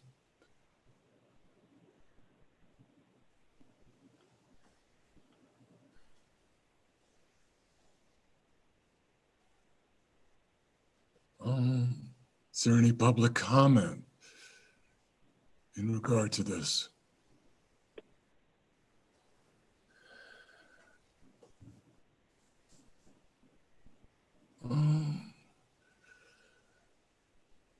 Okay. Then I think that we should have a motion. I'll entertain a motion. Mayor Pro Tem Browning. I move that we approve resolution 2020-142, approving conditional use of detached accessory dwelling unit at 113 Fifth Avenue. I'll second that. We have a motion and 2 seconds. Any further discussion? Mayor Pro Tem Browning. Yeah, just briefly, the town since the flood has encouraged additional as a means of rectifying a housing shortage, and has actually created incentives to have those built. I think we've been successful in doing that. I'm glad to see another one come. Contrary to a comment made during the audience business, ADUs are allowed in R1s, and this is an example of one, and this is not the first in route, that will be the last. So I'm in favor of this. Any other comments? Trustee Rogan. Yeah, I would just like to say that I think this is a beautiful example of adaptive reuse of a structure. I think the drawings are excellent. I'm thrilled with the footprint, and I would look forward to seeing this completed and built and occupied. Further comments? I'll reiterate what Mayor Pro Tem Browning and Trustee Rogan said. I remember when the PCDC was working on ADUs, and now we're seeing them come to fruition, and it's wonderful. And this particular one, I agree with Trustee Rogan, is going to be absolutely beautiful. So I'm very pleased. Any further comments? If not, I'll call for the vote, Madam Clerk. Mayor Angelo, Aye. Mayor Pro Tem Browning, Aye. Trustee Caravas, Aye. Trustee Lowell, Aye. Trustee Miller, Yay. Trustee Waugh, Aye. Trustee Rogan. Aye. Motion passes unanimously. Congratulations, Crystal and David. Thank you so very much. You're welcome. Item number 3 under public hearings, Madam Clerk. And I don't know if I have the correct title. This is the first reading of ordinance 1088, an ordinance of the town of Lyons, Colorado, amending sections of the Lyons Municipal Code regarding model traffic code and parking. That's looks good to me. I do need to mention if Brandon, Attorney Dittman is still on the phone. Yeah, I'm here. Sorry, I was trying Okay. to struggle with the mute. That's okay. I did hear from Sergeant Christie is needing to deal with another issue going on right now. Yeah, so no worries. I'm happy to give the staff presentation. I was not involved in drafting it so much, but I'm happy to give what knowledge I do have. Go ahead, sir. So before you use edits to mostly the parking regulations of the town, but also the impoundment of building and abandoned vehicles and other property. It was drafted by the Boulder County Sheriff's Office based on, at least what I've been told, is challenges implementing the town's current parking regulations. And so it's a pretty comprehensive change to the town code regarding these subjects. Is that it was drafted by the Boulder County Sheriff's Office and their legal advisors. I mainly reviewed it for consistency with existing code and more or less spelling and grammar issues. But that's kind of what the intent is to update the town's existing regulations due to issues the Boulder County Sheriff's Office has encountered with enforcement. And also giving more important capability to the town's code enforcement rather than just the Sheriff's Office.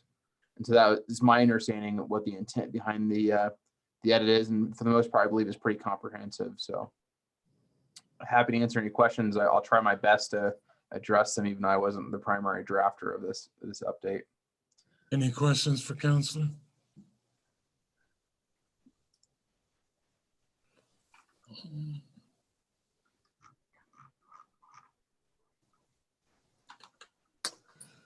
Well, I think at this time, we can entertain a motion.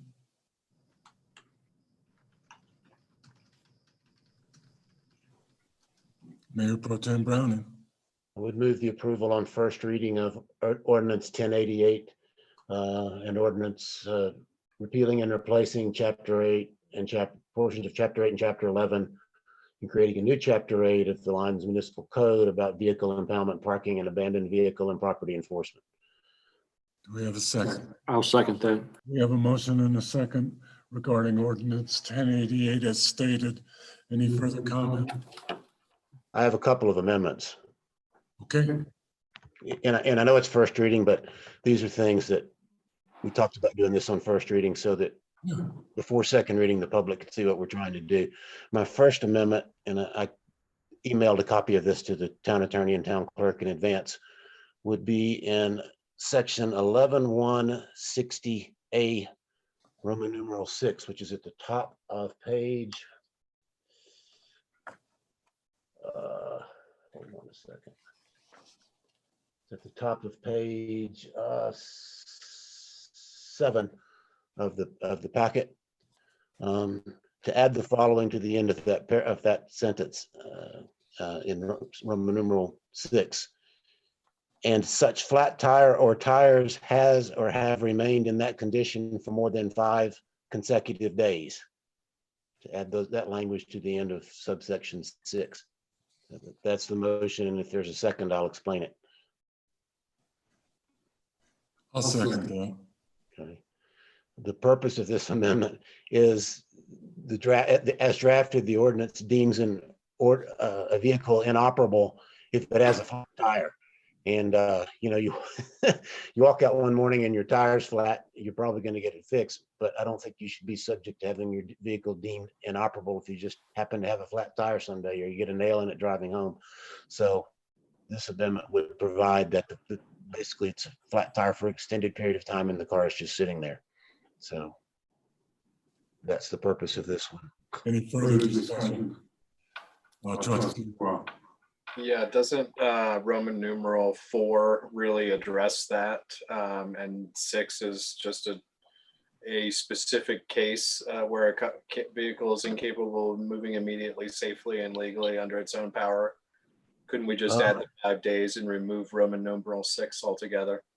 So the way the paragraph does read is if any of the following conditions exist. So technically, just a flat tire could be enough to remove the vehicle. Yeah, and I think without this, I'm not sure you could. Isn't it a vehicle that has one or more flat tires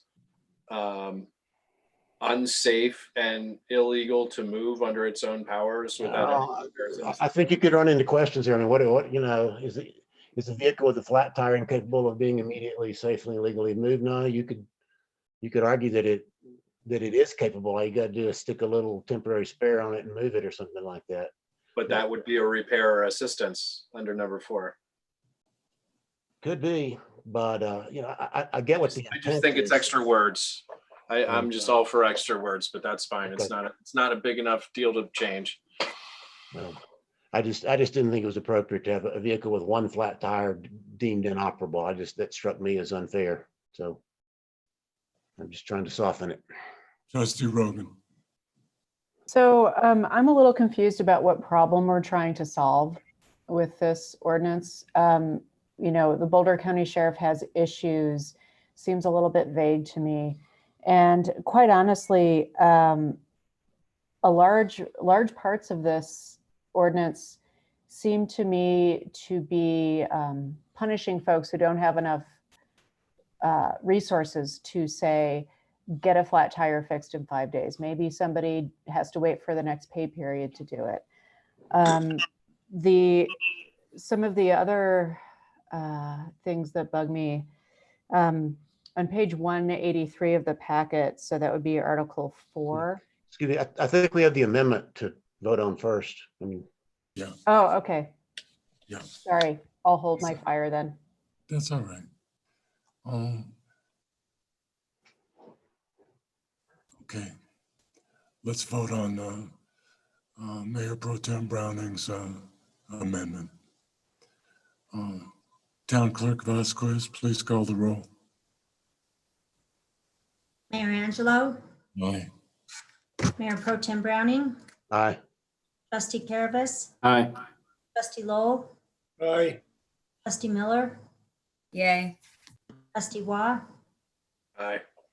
Trustee Rogan. No. The amendment passes 6-1. You had an additional amendment, Mayor Pro Tem Browning? Yeah, I'm sorry, I didn't mean to interrupt Trustee Rogan, but these were kind of like housekeeping things, and I thought we'd get them out of the way before we talked about the general part of the ordinance. The second one would be to add a new section 5 to the ordinance and then renumber the following sections, saying as follows: Lyons Municipal Code Section 2-30-B in parentheses 2 is hereby amended to add this sentence to the existing text of such section. The sentence to be added would be, the town attorney may delegate duties under this subsection to a town prosecutor. And again, I'll be glad to explain that if I get a second.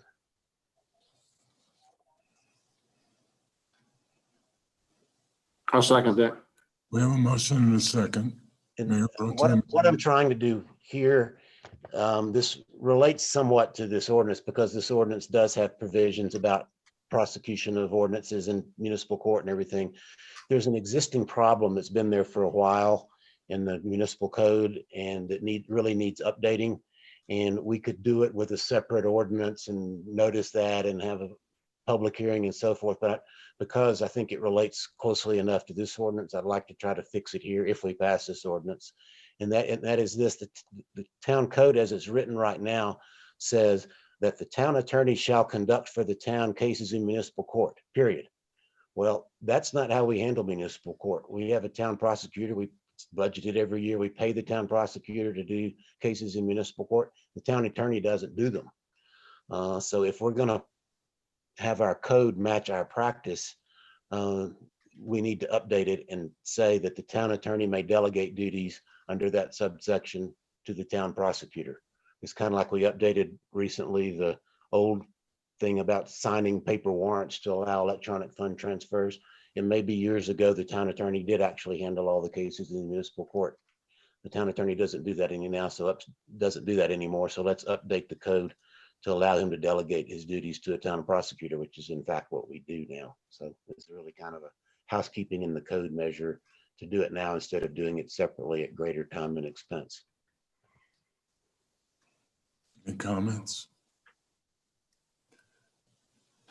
We have a motion and a second for an additional amendment as stated by Mayor Pro Tem Browning. I'll call for the vote, Madam Clerk. Mayor Angelo, Aye.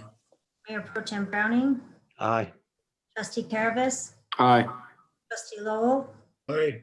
Trustee Miller, Yay. Trustee Waugh, Aye. Trustee Rogan. Aye. The amendment passes unanimously. We just had an explosion outside of Town Hall. This is an exciting night. The lights just flickered here too.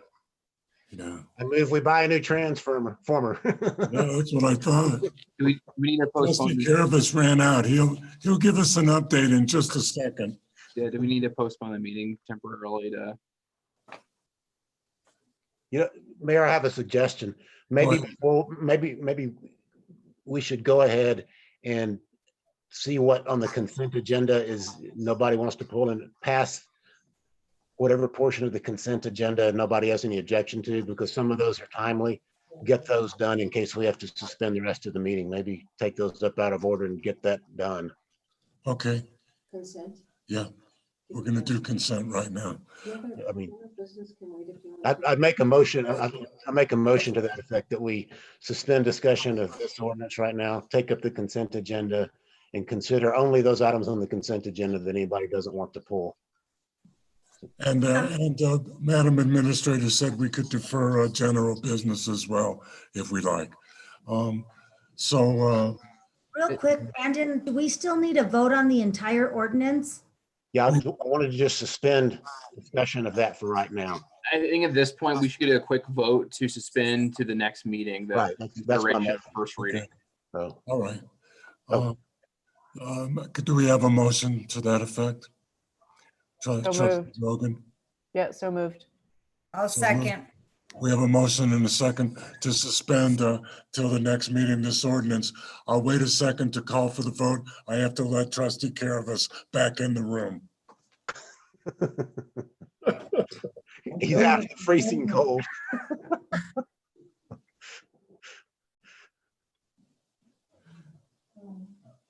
Just so you guys know, Utility Director Kaplan is aware of the situation. Enline's in town working on something. So I haven't heard yet what it is. My assumption is something heavy, maybe heavy snow on the power lines. But we'll see. Is it all over town or just here at Town Hall? Anybody else in town having trouble with your power surging? Mine flickered briefly, but that's it. Okay, we do have a motion in a second to suspend this ordinance until the time certain. Is that the next meeting? Until the next meeting. Okay, okay, Why was that? all right. Oh, the one that we were discussing, we're going to suspend until the next meeting and go ahead with the consent agenda. And then so we just can adjourn. for the sake of time. Okay, I had to explain that to Trustee Caravas. I'll call for the vote, Madam Clerk. Mayor Angelo, Aye. Mayor Pro Tem Browning, Aye. Trustee Caravas, Aye. Trustee Lowell, Aye. Trustee Miller, Yay. Trustee Waugh, Aye. Trustee Rogan. Aye.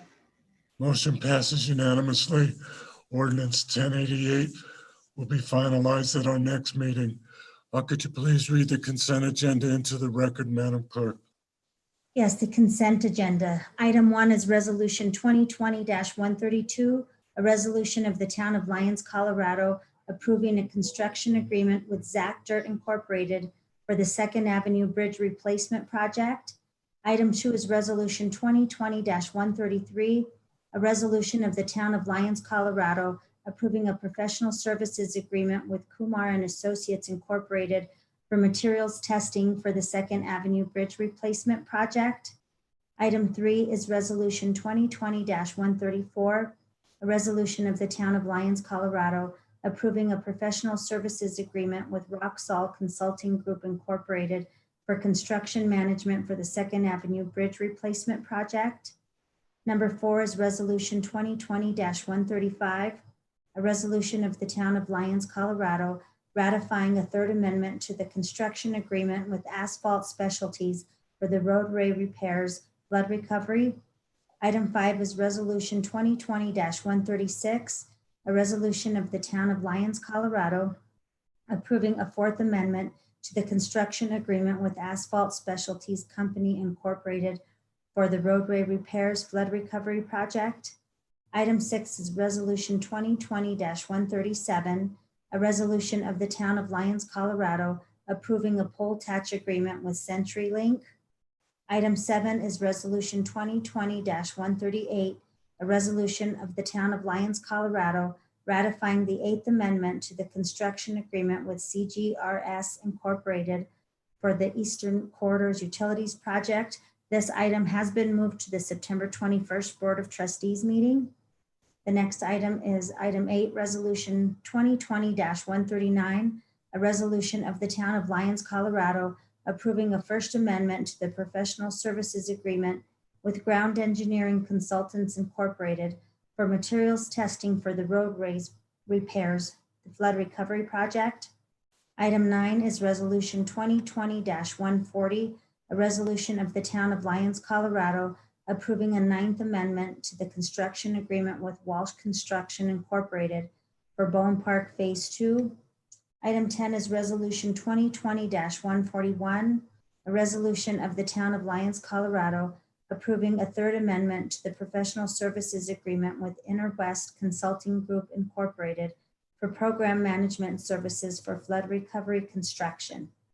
Item 11 are the August accounts payable, and item 12 is the August 17th, 2020 regular Board of Trustees meeting minutes. Would anybody like to pull any of the items from the consent agenda? If not, I'll entertain a motion. So move to approve the agenda, consent agenda. Do we have a second? Second. We have a motion and a second to approve the consent agenda.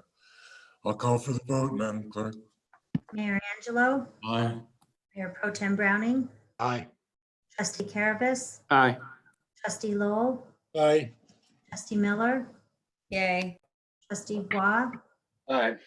and Trustee Rogan. Aye. Motion passes unanimously.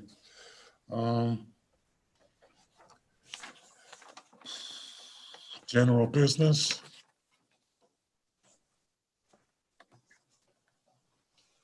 Madam Clerk? Excuse me, Madam Administrator? Sure, thank you. We've talked about these two items before, and let's see if Dave Cosgrove is still on the phone and Paul Glasgow. They've are both addressing the issues that we found at these two locations. If you recall, we've heard from the public that, just a second, have an update. It's a long. If this is the alley issue, sorry, I'm going back and forth on my phone here with the power Yeah, me issues. too. It was a transformer that exploded. Yeah, and we have a few others around town as well. So I'm working with Aaron and my guys to try to deal with some of that. So It says 2 small fires resulted because of it, one down near 2nd Avenue and one up on Prospect. Snow and ice is going to play havoc on that right tonight. Fires out to help put out fires. Okay, intermittent power outages throughout the night.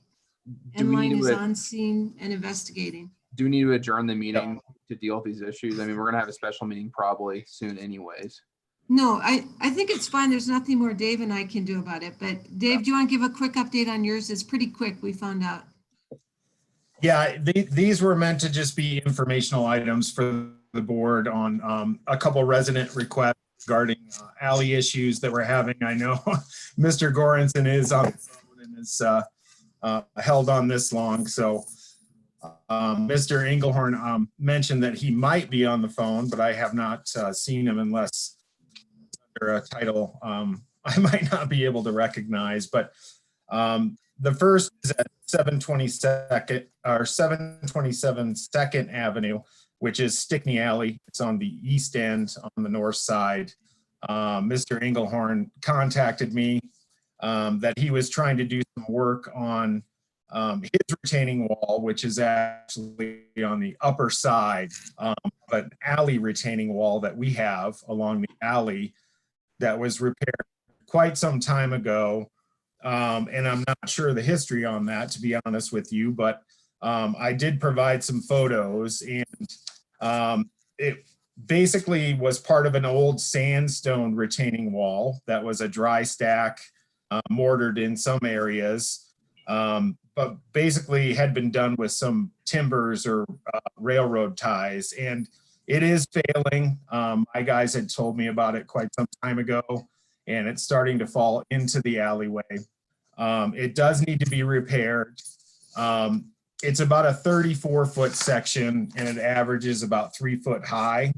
I didn't give much information on how we might repair it because I wanted to talk to the town engineer before I gave the board much information on that, because when it comes to retaining walls, when it's over to 2 foot high, there are some engineering standards that need to be put into place on load. And when you get above 4 foot high, there are even more standards that need to be put into place. I was able to get a hold of our town engineer, Murray Smith, Chris Jane, today, and kind of pitched my proposal to keep costs down. And it would be to basically replace this section with 2 by 2 by 3 sandstone block, hopefully from a local sandstone company. And would that be suitable without having to do a whole bunch of design and engineering? And he thought that would be suitable. And so I think we could work with Mr. Engelhorn to replace and fix our section and keep costs down. I think for materials, we would be somewhere in the neighborhood of $3,000 to $4,000. And then with labor, you know, probably another $2,000. We could do some of the work in-house to keep costs down. But I know Mr. Engelhorn was hoping that we could, I was hoping that we could work with him so that he might be able to go to work on his property sometime in the spring. And so I just wanted to keep the board informed about this request, and that the town does need to fix this because it does have an impact on the alleyway as well. Any questions on that one as of now? Mayor Pro Tem Browning. Just a quick comment, it does need to be done. This alley leads down to the elementary school, and there are a lot of school kids from up in 2nd Avenue, 1st Avenue area that walk down that alley every day when there is school. So yeah, it needs to be fixed. I would agree with Mayor Pro Tem. I walk that alley a lot and I see kids in it, and should it collapse with a kid walking by it, it's a very serious life safety issue. Yeah, the goal would be if we can, once I get a little more detail, Chris was hoping to look at it this week. If I can get a little more detail and kind of define some costs, I'm hoping to address it possibly this fall still. The other was at 107 Fifth Avenue. It's owned by Mr. Goranson, who again, I think is on the phone, who contacted me about the concerns about the alleyway that is so close to his structure. And I took some photos here and added them. And he split that lot. He owns both those properties. And is concerned about the alleyway being so close to his structure and just sloughing off basically, so that materials are falling against his structure. And he's been very nice about it. He said that, he would like to meet and come up with possible solutions.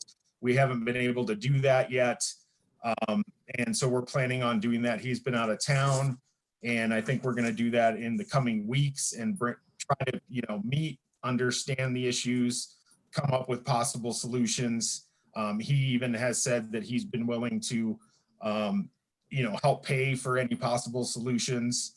And once we do that, we would come back, if it's not something we can't take care of together. But certainly, Mr. Goranson, if you'd like to add anything, I think the board would be happy for you to do that. Can we blacktop that? David? What's that? Can we asphalt that? I could definitely add asphalt millings in that area, which would help. But I could also, one of the solutions I was going to bring up to Mr. Goranson is to maybe do the same thing there and just add some sandstone block on the edge of the alleyway to help prevent it from falling into his structure. Okay. This is Go David. ahead. Go ahead, David. Sorry. David Goranson. I'm the property owner at 107 Fifth Avenue.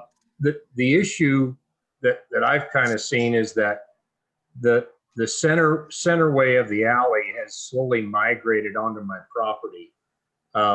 What's happened over time, because everything erodes, all you have to do is look at the west facing side of Tank Hill.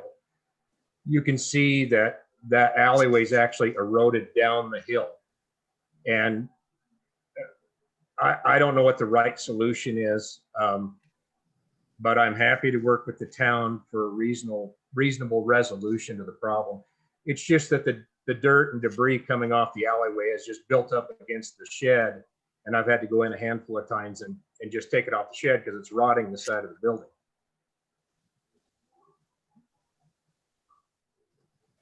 We'll work out a solution. And I want to say hi to my past right-hand man, Trustee Goranson. It's nice to hear your voice, sir. Thank you, Mr. Mayor. Okay. Work it out, David. Bring it to us. I'll work with Mr. Goranson, and I'm certain we can find a solution. Thank you, sir.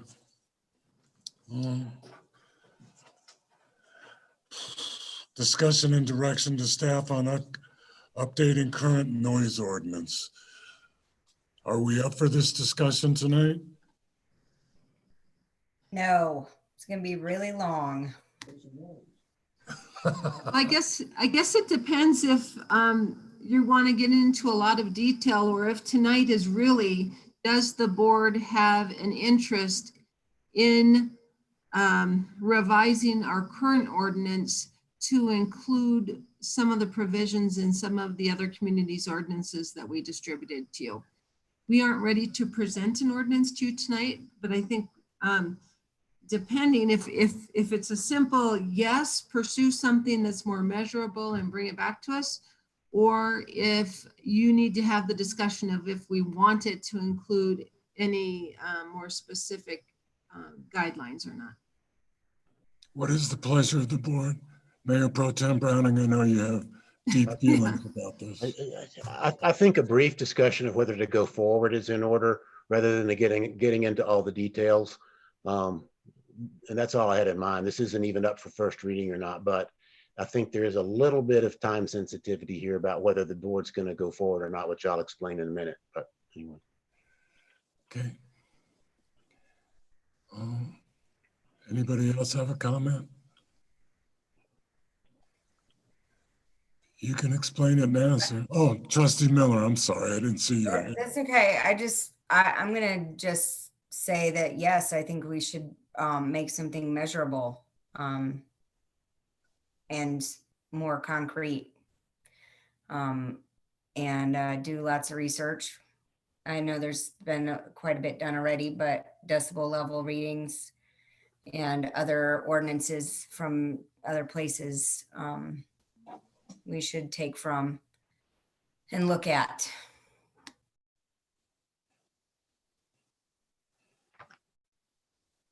Mayor Pro Tem Browning. Yeah, let me try to keep this brief because I don't want this meeting to get too late, and we don't need to get into all the details tonight. But a couple of things working here in the background. Just as an example, just starting discussion. One of the things in the town administrator's report, and it's a magazine called Colorado Municipalities that CML put out, and the town employee wrote this, talks about Lyons is also a town full of incredible musical talent. There is almost always music in the air. The problem with that statement is if that music in the air came from an amplifier and you can hear it 25 feet away, it's deemed to be unreasonable under our existing noise ordinance. So if we're going to hold ourselves out as a music town, the noise ordinance we have in place right now is not the way to do it. Secondly, even though one particular establishment may have sparked recent interest in amending the noise ordinance, whatever the cause of that may be, there's a petition that's already been gathered with something like 250 names on it, and I've been told 100 of them are town residents. As we all know from repeated instances in recent years, it takes about 85 residents to sign a petition that puts a citizens initiative on the ballot. And so if the town board decides to do nothing about a noise ordinance, and that's really all I'm suggesting we do tonight, is suggest that we go forward to discuss an ordinance in the future. If we do nothing, I think what we'll get is a citizens initiative with its own noise ordinance. And as we all know from recent years, when we get one of those, the town board doesn't get to amend it and decide whether, if the citizens ordinance says 110 decibels, that we really think it should be 100 or 90 or 80 or whatever it may be. It's an up or down, yes or no vote. So I think chances are very good that we'll get a citizens initiative on this. And if we say no, it goes on the ballot and it costs the town $5,000 for an election. So as difficult as it may be to write noise ordinances, and even if we have disagreements about them, if we don't do it, I think the citizens are going to do it for us. And then we lose the ability to discuss what days and hours are reasonable, what decibel levels should be, should there be exceptions for special events, all the kinds of things that you see in other communities' noise ordinances. So if we want to try to craft what we would consider a reasonable noise ordinance that both allows live music in Lyons and also protects the rights of neighborhoods to peace and quiet at normal sleeping hours, then I think this is something that the board needs to take up. I put together a memo that's in the file that kind of is a sampling of some Colorado, some out of Colorado ordinances. More ordinances than not are decibel based. Some towns still have the reasonable standards. And as you've heard from the Lyons Den's attorneys, our existing ordinance is kind of a reasonable noise or unreasonable noise. And you leave that to the determination of initially the sheriff's department and then ultimately a judge. And those ordinances get challenged frequently around the country on vagueness grounds. Sometimes those challenges prevail, sometimes they don't. But I think if we keep our existing ordinance, we've already got a challenge to it. I think it's time that a town that says it values music takes up doing a more modern, more objective standard noise ordinance. Not suggesting that what's in any other town's ordinance is necessarily good for Lyons, or what's in the little draft ordinance that I put together that I took from a small mountain town in Arizona is the final solution to anything. But we can discuss all those things later, of what's the right decibel level, or do we do decibel levels or not? And do you measure 25 feet from the source of the sound, or 100 feet, or from the neighbor's property line? All those things can be discussed as long as the town board is doing the ordinance. But if we don't do it, I strongly believe somebody's going to do it for us. So I think we should move forward, and maybe a workshop first is the way to do this, and we can get some direction from the town attorney. And we have, fortunately, some excellent sound engineers and experts in the town of Lyons who can give us input on how to measure and what type of equipment gets used and that type of thing. So my suggestion is that we make a decision to go forward in the future and revise our noise ordinance.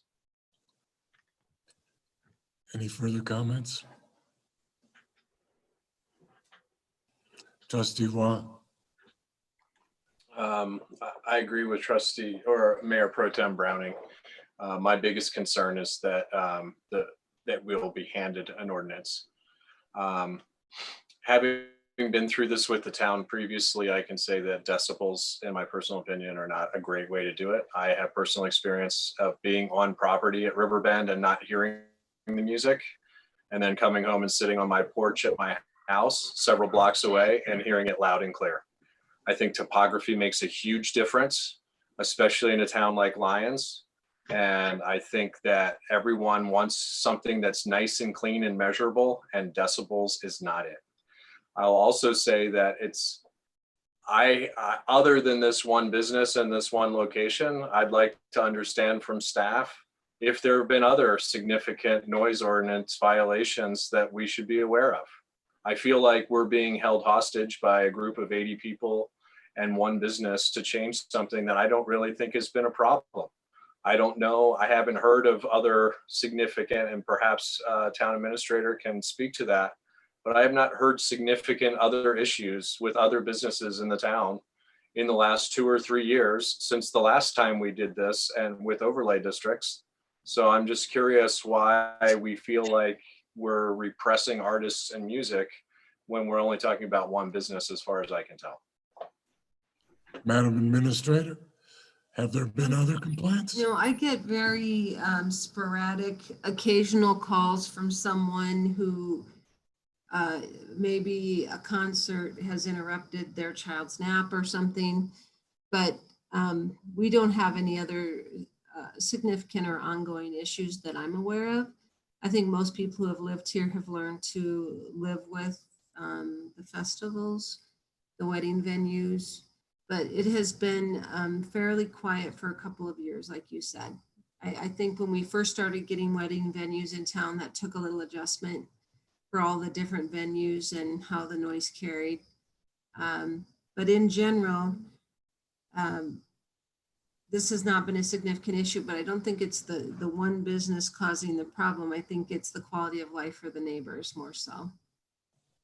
I have heard from them prior to tonight's public hearing that if this was going to continue, they were going to look at relocating out of Lyons, a couple different families.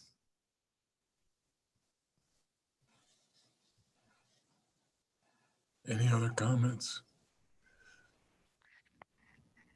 Trustee Rogan. I would absolutely support moving forward with noise ordinance that is in some way measurable and objective. And I'm not sure the best way to do that considering the topography. I agree with Mayor Pro Tem Browning that if we don't, we will have a noise ordinance thrust upon us that may not be great. So plenty of towns around us to learn from, and I trust that staff will do just that. Trustee Lowell. Yes, I agree. We should go ahead and discuss a noise ordinance. I'm not convinced, after listening to Trustee Waugh, I had never considered about the topography and how it affects dB levels. Having it being up to the subjective judgment of the law enforcement officers, it may be a better way to go. I'm reminded of the Supreme Court Justice Potter, who he was asked about what is pornography, and he says, well, you know, I know it when I see it. So in this case, excessive noise may be, in the officer's estimation, he knows it when he hears it. So I think we need to have a discussion on this. Maybe a workshop is in order. Anybody else wish to comment? If I could briefly respond to Trustee Waugh's comments, it's not about one business. Also in this article is a mention of the band that goes around on the flatbed truck that everybody thinks is so cool. You can hear the amplified sound from that truck more than 25 feet from the source. It's deemed unreasonable under our ordinance. The band that practices on 2nd Avenue every Saturday, most Saturday afternoons, I can hear them from my house. It's more than 25 feet. It's amplified sound. It's deemed unreasonable. Festival noise. You can hear the festival speakers more than 25 feet from the source of the sound. If we get some new resident who moves onto Upper 5th Avenue and decides that the festival noise is too loud, it's deemed unreasonable under our ordinance. In fact, our ordinance doesn't even distinguish between indoor and outdoor music. If you're standing at the base of the stairs on the bottom level of Oscars and you can hear the band on the stage, it's deemed unreasonable because it's more than 25 feet from the source of the sound and it's amplified. This ordinance is a piece of junk. And Sergeant Christ explained to the board, to the prior board, that he thought it was basically unenforceable. Yeah, it's fine if you know it, you see it, but that's not what our ordinance says. If one particular person deems it unreasonable, it says if you can hear the music 25 feet from an amplifier, it's deemed unreasonable. So if I'm a sheriff's officer and I see that and I can hear it 30 feet away, got to write a ticket. That's what the ordinance says. Our ordinance is bad. It needs to be fixed. And I don't want to get into it tonight, but I'm also not going to waive the point either. And Trustee Miller and I have discussed this. When we get to the point of discussing the actual substance of the noise ordinance, if we're going to go forward with that, I'm going to raise the issue because Trustee Miller's already raised it, but Trustee Waugh has a conflict of interest because he is part owner of a music venue that has agreed to keep its sound acoustic. And he has no business taking part in the discussion of other music business venues in town and trying to apply the standards of his business to those businesses. And I simply note that for the record today, and we can take that up at another time. I'd like to respond to that. I think Mayor Pro Tem Browning, I'd like to just point out that while those instances that you have indicated are violations, there's been no reports against any of those. So while it may be unlawful, that is why we are regulating something that is not a problem, because we haven't had complaints about it except for one business. So in that regard, that's one thing. I'll also say that as an owner of a wedding venue business that has the most restrictive sound and noise ordinance in the entire town, we did not volunteer for that. It was a condition for the acceptance and approval of our PUD. And this current sound ordinance or noise ordinance doesn't even get to apply because we're not allowed to make enough music or have amplified music of any kind on our venue. So the noise ordinance as it relates to amplified music does not in any way, shape, or form affect Riverbend. Read the PUD. Go ahead, sir. I'm sorry. Are you okay? Noise ordinances are hard. Every single music venue in town, unless their music is indoors and they have really good insulation, is not in compliance with our current ordinance. It's that simple. I live 100 feet from a wedding venue that has over 115 weddings a year, every single weekend. But they mitigated the sound. So there's a way to communicate so that there isn't objections. Let's put it that way. But to get to Trustee Browning's point, 25 feet is nothing. 25 feet, that's ridiculous. Every single outdoor music venue in Lyons could be put out of business if people complained about it constantly. That's just the way it is. From the festivals to the wedding venues to bars that have outdoor music to the truck that goes around town, which everybody loved, but is technically out of compliance. So I mean, we do have to fix it. There's no doubt about it, but it's not easy. It is not easy. We dealt with this years ago.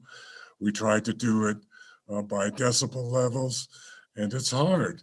At that point, people had to be trained in how to even use a decibel meter, or else it wasn't a valid reading. So, I mean, this is not going to be easy, but we need to address it. Nobody said being on the Board of Trustees was going to be easy for this term. Trustee Wah. I have a question. This noise ordinance is for not just commercial businesses. Is that correct?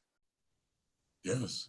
So then anyone who has the ability to amplify music should then also recuse themselves because they may have a personal benefit or a way to address this? Is that what's going on? Do you really want to take that up tonight? I'm just trying to understand, I'll make a motion. if you have the ability to amplify music, then anyone who has that ability should not participate. I'm just curious. I'll ask again, do you want to take up that tonight? I was offering to put it off, but I'll make the motion to require you to abstain and recuse if you want to take it up tonight. I don't think the motion's You won't make a motion to make me recuse myself because that's not possible. Only I can recuse myself, Mayor Pro Tem Browning. Well, you want to get into that tonight? Actually, it's the board's decision. If we want to take that up tonight, I'll make a motion and I'm prepared to discuss it. Counselor. Mayor, if I may, there is currently no legislative proposal on the table, so I don't think a motion would even be proper at this time. Okay. This is simply the discussion whether we want to do such a thing. Right. That's why I was going to put it off. I think it's been decided by the Board of Trustees that they wanted to take this up. I think that we're unanimous in that. Trustee Caravas, I haven't heard from you yet, sir. No, I'm with everybody else. It's something we need to do. That's what I assume, but I always like to ask. So we will endeavor to improve our sound ordinance. And what I got from the board, I think Town Administrator Simonson is to set up a workshop on this. Okay, we can set up a workshop on it. I would love if the board would be up for it as a starting point to try to take all the things we've heard and learned over the years on this topic and try to put something together that we could work from. That's fine. There's just so many ways to do it, but I think if we would allow the attorney and the sheriff and myself and staff to work on this, see if we can come up with something that could be reasonable and with the necessary exceptions to let our town continue to have its music venues. Good. Good. So I don't know if it'll be ready in 2 weeks. I understand the desire to get it done as soon as possible, versus and address it versus, having the citizens write a petition. So we will make it a priority, but I don't know if it'll be in the next 2 weeks. It just depends on several other items that are on our plate right now, but we will certainly make it a priority. Okay, thank you very much. Discussion of future agenda items? Yes, sir. Trustee Caravas. I've got one, since we've been dealing with something this a lot the last few years with sales tax collections and realizing we've missed opportunities here and there. And it just happened to strike me over the last few weeks as I drive around town. And then it just happened, of course, it came up during our liquor license discussion. Food trucks, donut trucks, little campers. Are they required to pay sales tax? Who collects the sales tax from them? We're having more and more in town. Do they have a town business license? How does that work? It's just more of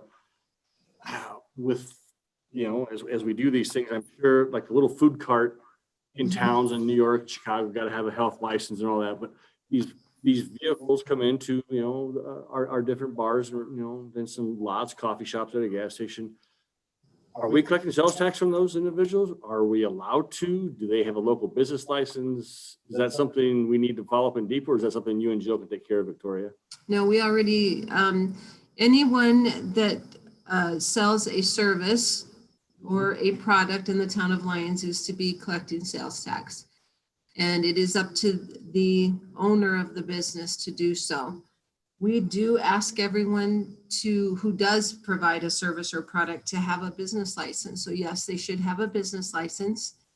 And it's between them and the state that they have a public health order to serve, food. We do not allow sale of food on public streets unless it is through a special event permit. So they can work with a private property owner and have a food truck. But they should have a business license, they should be collecting sales tax, and they should be licensed by public health. The only time we do it on public property is, like I said, if it's through an event permit of some sort, or they have permission to do so. So most likely we have no idea that if we're collecting sales tax from these food trucks and vendors we've seen around town the last several years. Only those that we are regular and familiar with, we see those on the sales tax. Sometimes businesses operate under a different name that you may not recognize as the food truck name. Okay. I don't know if it needs to be it's just something I happen to notice as we get more and more, are we missing an opportunity? Yeah. I see Mr. Glasgow has his hand up, and I'm sure he's probably going to say that code enforcement can certainly provide a vendor with a letter that says all of the requirements. Thank you. Paul Glasgow. So in order for a food truck to get a business license, they do need to submit their public health certificate to us. So we will have that in order to license them, and we do keep an eye on them with code compliance. Okay, thank you. We could ask them when they're in town to post their license on the outside too.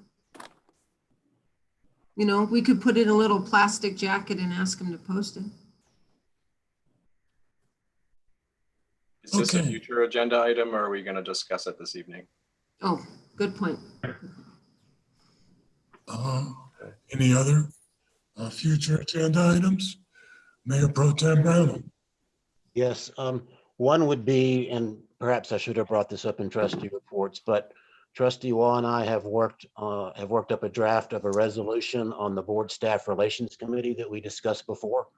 And I think we have it in form that's ready to present to the board. So that would be one future agenda item. Another second item that I mentioned at a prior meeting is what to do about the business recovery loans that the town has made that are in default. And is the town just going to let the borrowers walk, or are we going to try to take any steps to collect those? A third item that I'd mentioned once before, not a top priority, but something I do intend to follow up on, is amending the code with an ordinance that will allow us to shut off utilities to non-compliant illegal ADUs or short-term vacation rentals.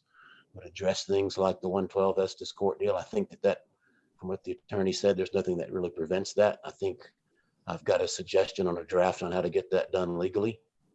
And then finally, last but not least, and I presume this requires an executive session, the wastewater treatment plant is a top priority. It's a huge dollar item. There was a walkthrough done, I don't know, 4 weeks ago now. I haven't heard anything about what happened on that. I think if that was an important event and if it's supposedly a precursor to mediation, we ought to have a agenda item on that soon to see where we stand. It's a big ticket item. We can have executive session on that at the next meeting. I think other items we're keeping it off, but the UAV was briefed on what happened at the walkthrough. Okay. The board hasn't been, so. Any other future agenda items by any board members? Trustee Rogan.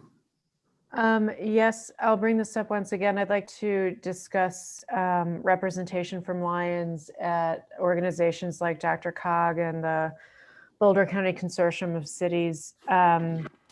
The CML roundtable that I went to, Mayor Pro Tem Browning, discussed specifically what different municipalities are doing when it comes to people who are defaulting on loans and how to deal with utility shutoffs. And I think that they're great opportunities to learn from each other. So I want to make sure that we have our bases covered there. And I think that we should bring up for discussion at least, the mobile that was brought up earlier this evening. I'd like to do at least discuss that. Any other items? Mayor Angelo, I couldn't hear that. I think there may be some mic interference or something. Oh yeah, I might have gotten too close. I can tell them. He wanted to bring 427 Park Avenue back in front of the board to discuss the mobile home being parked. That looks like a pretty full agenda with just those items. Well, we're used to those. Okay. Any other items for the future board meetings? All right.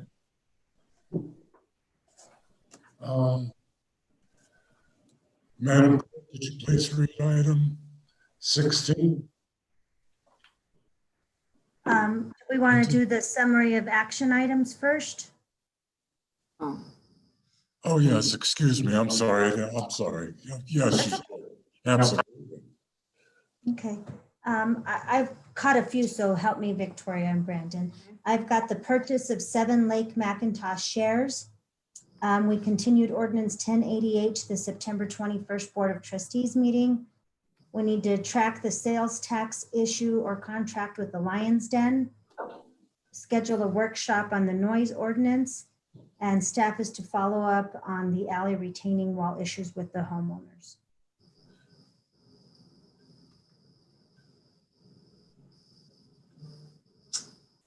Did I miss anything?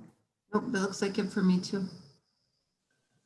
I mean, all the future agenda items we just discussed. I mean, Oh yeah, all of those as well. Yeah. And then continuing to follow up with Department of Revenue regarding sales tax issues on Lions Den. Yeah, got that. And then we suspended the discussion on ordinance 1088, which will need to come forward. Got that. Yeah. So go ahead. I just wanted to give everybody a quick update. Sounds like we've had 3 separate transformers all blow.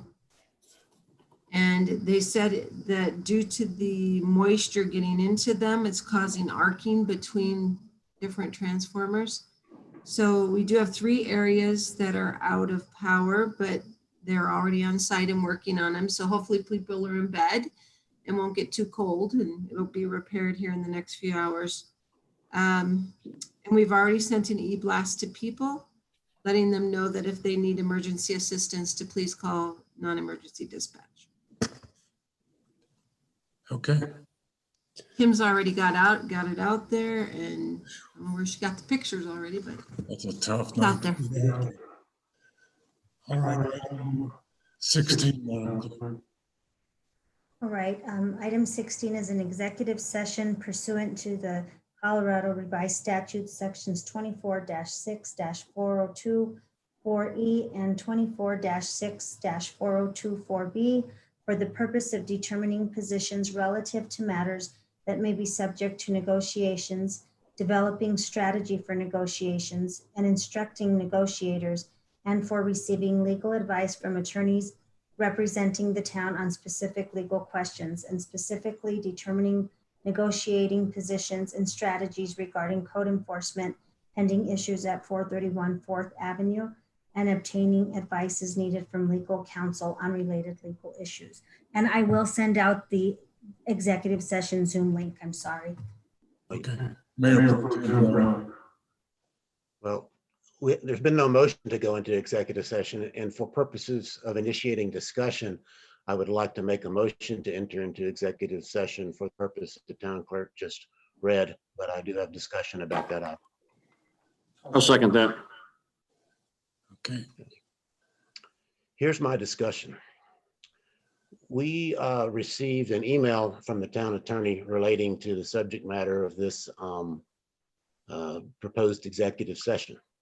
That email contained not one single word of attorney advice. What that email did was to transmit a whole collection of documents that are all public records. They include minutes of board discussions back in 2006, 2 staff memos that provide no legal advice whatsoever.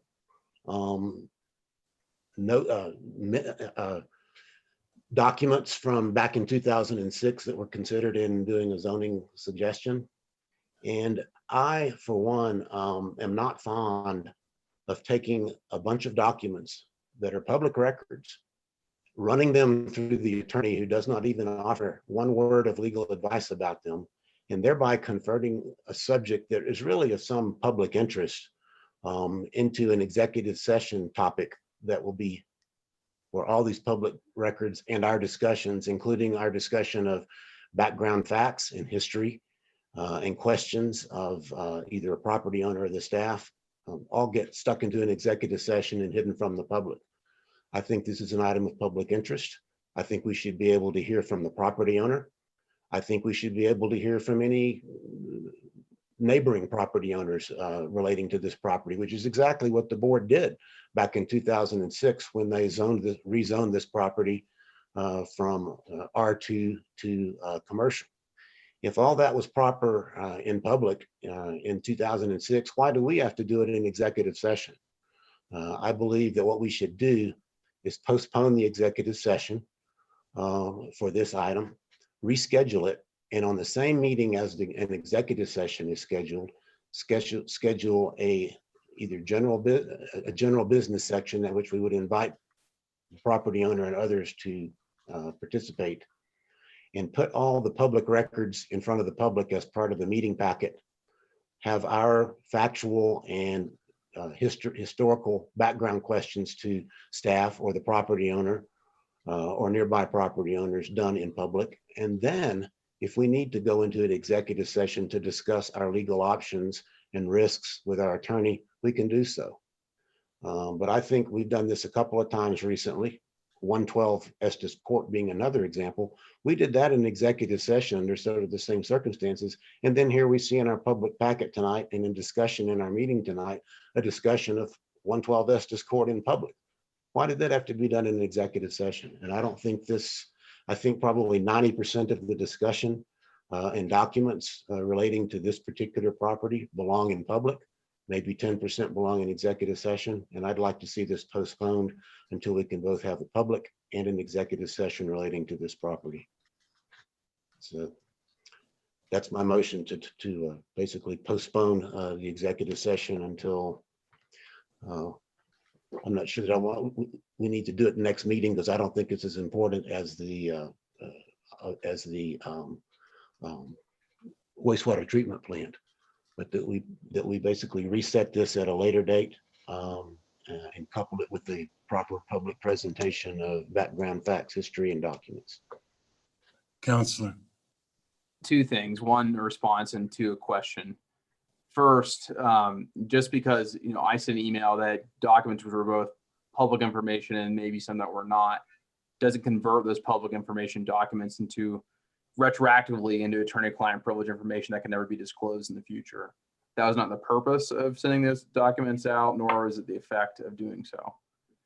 Second is a question. So you mentioned in 2006, the hearings that were before the board, those were for the purposes of rezoning. That's why there was a public hearing. What is the purpose of the public portion of the discussion? Is this to gather information? Is there action to be taken? I think what was intended by staff who asked for this executive session to happen was direction on whether or not to take legal action or whether to negotiate some sort of resolution as to the current zoning problems. And so I'd be curious as to what the public action would be to involve a public hearing, more or less, as envisioned by the Mayor Pro Tem.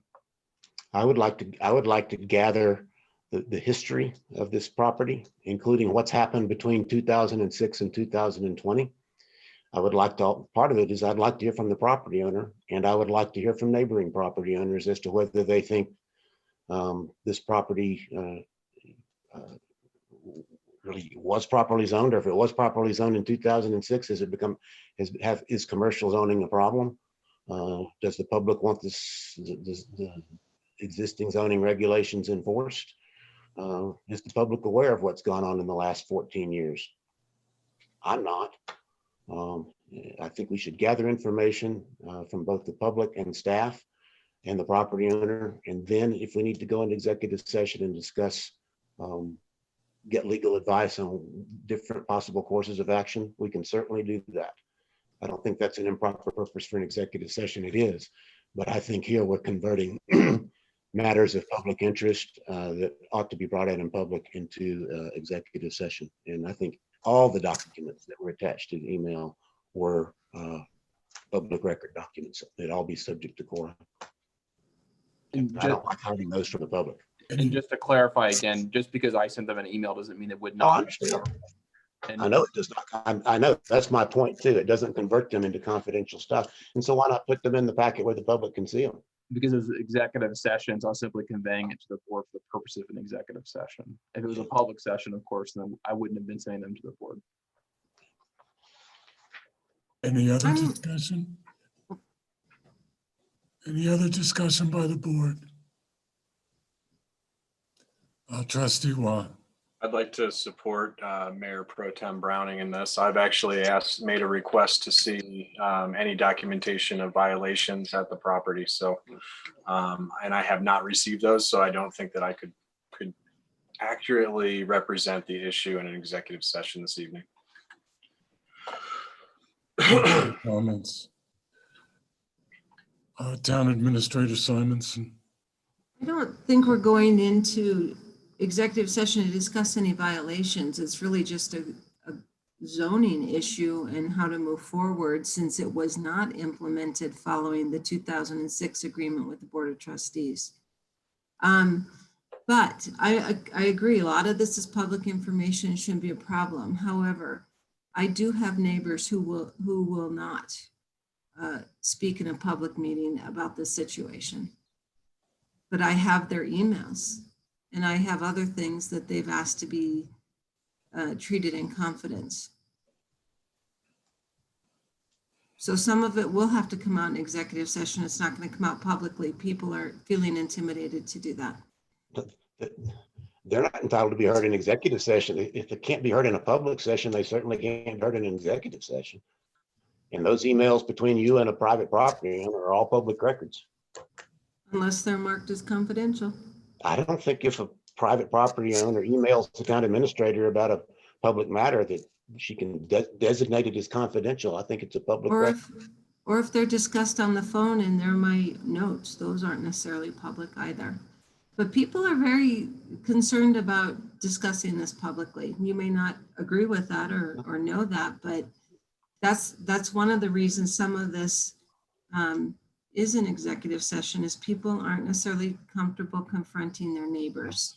I do know that if you don't give them even the opportunity to speak in a public session, they're not going to speak. No, I'm okay with, we can discuss the whole thing publicly, it doesn't matter to me.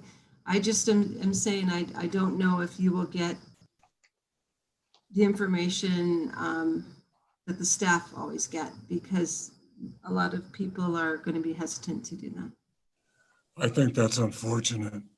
But it's true, neighbors don't necessarily like to talk about neighbors because it creates a lifelong stressor. I'm not going to buy that. I'm just not going to buy that. Well, then you won't get the full we picture. represent them. We represent them as equally as we represent anybody else. And they are entitled to express their opinion to us, and it's not going to reflect on them negatively. Not at all. The truth is the truth. If that's the way they feel about it, they have the perfect right to address their board of trustees also. They don't have to agree with the situation the way it is now. No, that's not correct. I'm not buying that. Any other comment? If I might, I think that what Town Administrator Simonson is trying to say is that these people are not, it's not that they're intimidated by speaking to the Board of Trustees, but rather speaking about the party that we're discussing. So, and I don't have a dog in that fight, but I just want to clarify if that's the case, or are they concerned about speaking to the Board of Trustees? I don't know. I guess you'd have to ask them individually, but I can tell you that I have had numerous phone calls with people who have expressed that they're calling me so that to express concerns about behavior on that lot because they didn't buy a house next to an industrially operated lot. And they're concerned about the activity, the noise, the dust, the gravel, all sorts of things. But I don't think they're going to come in front of you publicly and share that for fear of whatever. I'm not going to put those words there. So no, to me, it's fine if you want to do it publicly. I just, because this doesn't even involve complaints. This is simply the staff is asking for direction on a lot that is zoned commercial and is being used otherwise. And how does the board want to pursue that? Do we want to work with the owner to get in compliance? Or do we want to ask him to seek a variance or a rezoning? We simply wanted to share with you what the current staff, have done to try to make some resolution here. So. Yes, and I think that's what I'm asking for is let's see the communication and the resolution. There isn't, Mr. Waugh, because Mr. McCain. Please don't interrupt me. Yeah, please. Let me finish. This is a zoning violation, correct? It's a zoning issue. If there is a zoning violation, then the compliance officer would have notified at least one time in the last 14 years would have notified the property owner of that. I have seen no record of any communication to the property owner. We have only had code compliance for 2 years. And this is just, we've only had code compliance for 2 years, and this is just now rising to the top. Then I'll look at the last 2 years of those records then, please, of all the code violations that have been issued. This is what kills me. It's 14 years later, and all we have is some phone calls that you've had that there's no documentation and anything else. I'm asking for documentation. We have to have communicated with the landowner at some point in the last 14 years, and I would like to see that. So please don't exist. Doesn't it happen? It doesn't. Okay, he does not have an email to document any conversations with him. They're all our own notes. He doesn't use email. A code enforcement officer there on his first day of work and said, "Hey, here's a property you should go look at." We are not going after anyone. I don't know why you're changing it around again. I'm not changing it around. If there's a code violation, do not argue. One at a time. If there is a code violation that warrants us to get involved, then the process should have been followed during the previous 14 years. And you're telling me that there's no documentation. We've never officially communicated any issues to the property owner in the past. So that's it. This is the first time we're going to document anything to this property owner in 14 years that there's been an issue. Go ahead, Administrator Simonson. I can't account for what happened after he had an agreement with the Board of Trustees in 2006. He had 6 months that he promised them he was going to change. He's the one who requested a commercial zoning, not us. And so I don't know why they did not hold him accountable. But what I can tell you is then we went through the flood, and then I got a code enforcement officer 2 years ago. And their focus was fat soils and greases, short-term rentals, ADUs. We addressed all the health and safety issues first. And this now we're dealing with commercial. We're not here to punish anyone. We're just asking the board, how should we address this since it hasn't been addressed for 14 years? And it's a non-conforming use. You cannot grandfather an illegal use. So we need to do some resolution here. This isn't anything about Mr. McCain or his business or anything like that. It's just, how do we bring a lot into conformance that has been ignored for 14 years? Because now it is our responsibility. It has risen to a priority. I do have neighbors writing me and calling me and telling me their concerns. Yes. They don't want to live next to an industrial lot that isn't zoned that. So I need to find a solution. And I'm sorry, I know you don't understand why everything isn't addressed, but it's like tonight, look at this list of items. They take time and they take conversation, and this has not risen to the top till now. And if you want to bury it back, that's fine. Tell me to bury it back. But I want to do that in minutes. I want it documented. Counselor. Muted. You're muted.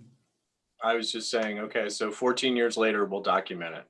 But wouldn't the customer, I just don't understand the process. So I have a lot of questions, because I would think that phone calls from neighbors about a code violation would warrant sending the code enforcement officer to write a violation. We don't. We try to do things verbally first with people.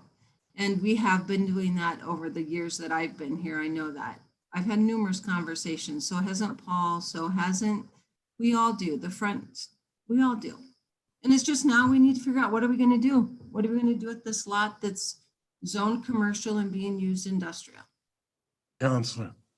So right at this point, the motion on the floor is about to enter into an executive session. I think we're entering into the discussion of the actual item and not the motion that's on the floor. Right. And so I think the board either needs to discuss whether or not we want to have an executive session, or vote yes or no on the executive session at this point. Any discussion on entering in or not to the executive session? We'll keep it on the subject. Hearing none, let me get this straight. If we vote yes, we won't go into executive session. If we vote no, we will go into executive session. Okay, I'll call for the vote. Mayor Angelo, Aye. Mayor Pro Tem Browning,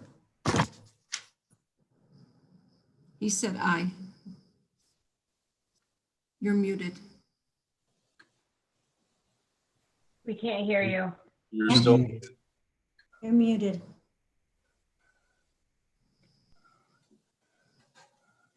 You're still muted. You're still muted. Trustee Browning, you muted. I'm sorry. Yes, my vote was yes, meaning to not, which means put it off until a later date. Okay. Trustee Caravas, Aye. Trustee Lowell, Yes. Trustee Miller, Yay. Trustee Waugh, aye. Trustee Brogan. Aye. We will not go into executive session. We'll delay it until, do we have to do a time certain, Counselor? No, it has failed. All right. I'll entertain a motion to adjourn. So moved. I'll move. This meeting is adjourned. Thank you very much.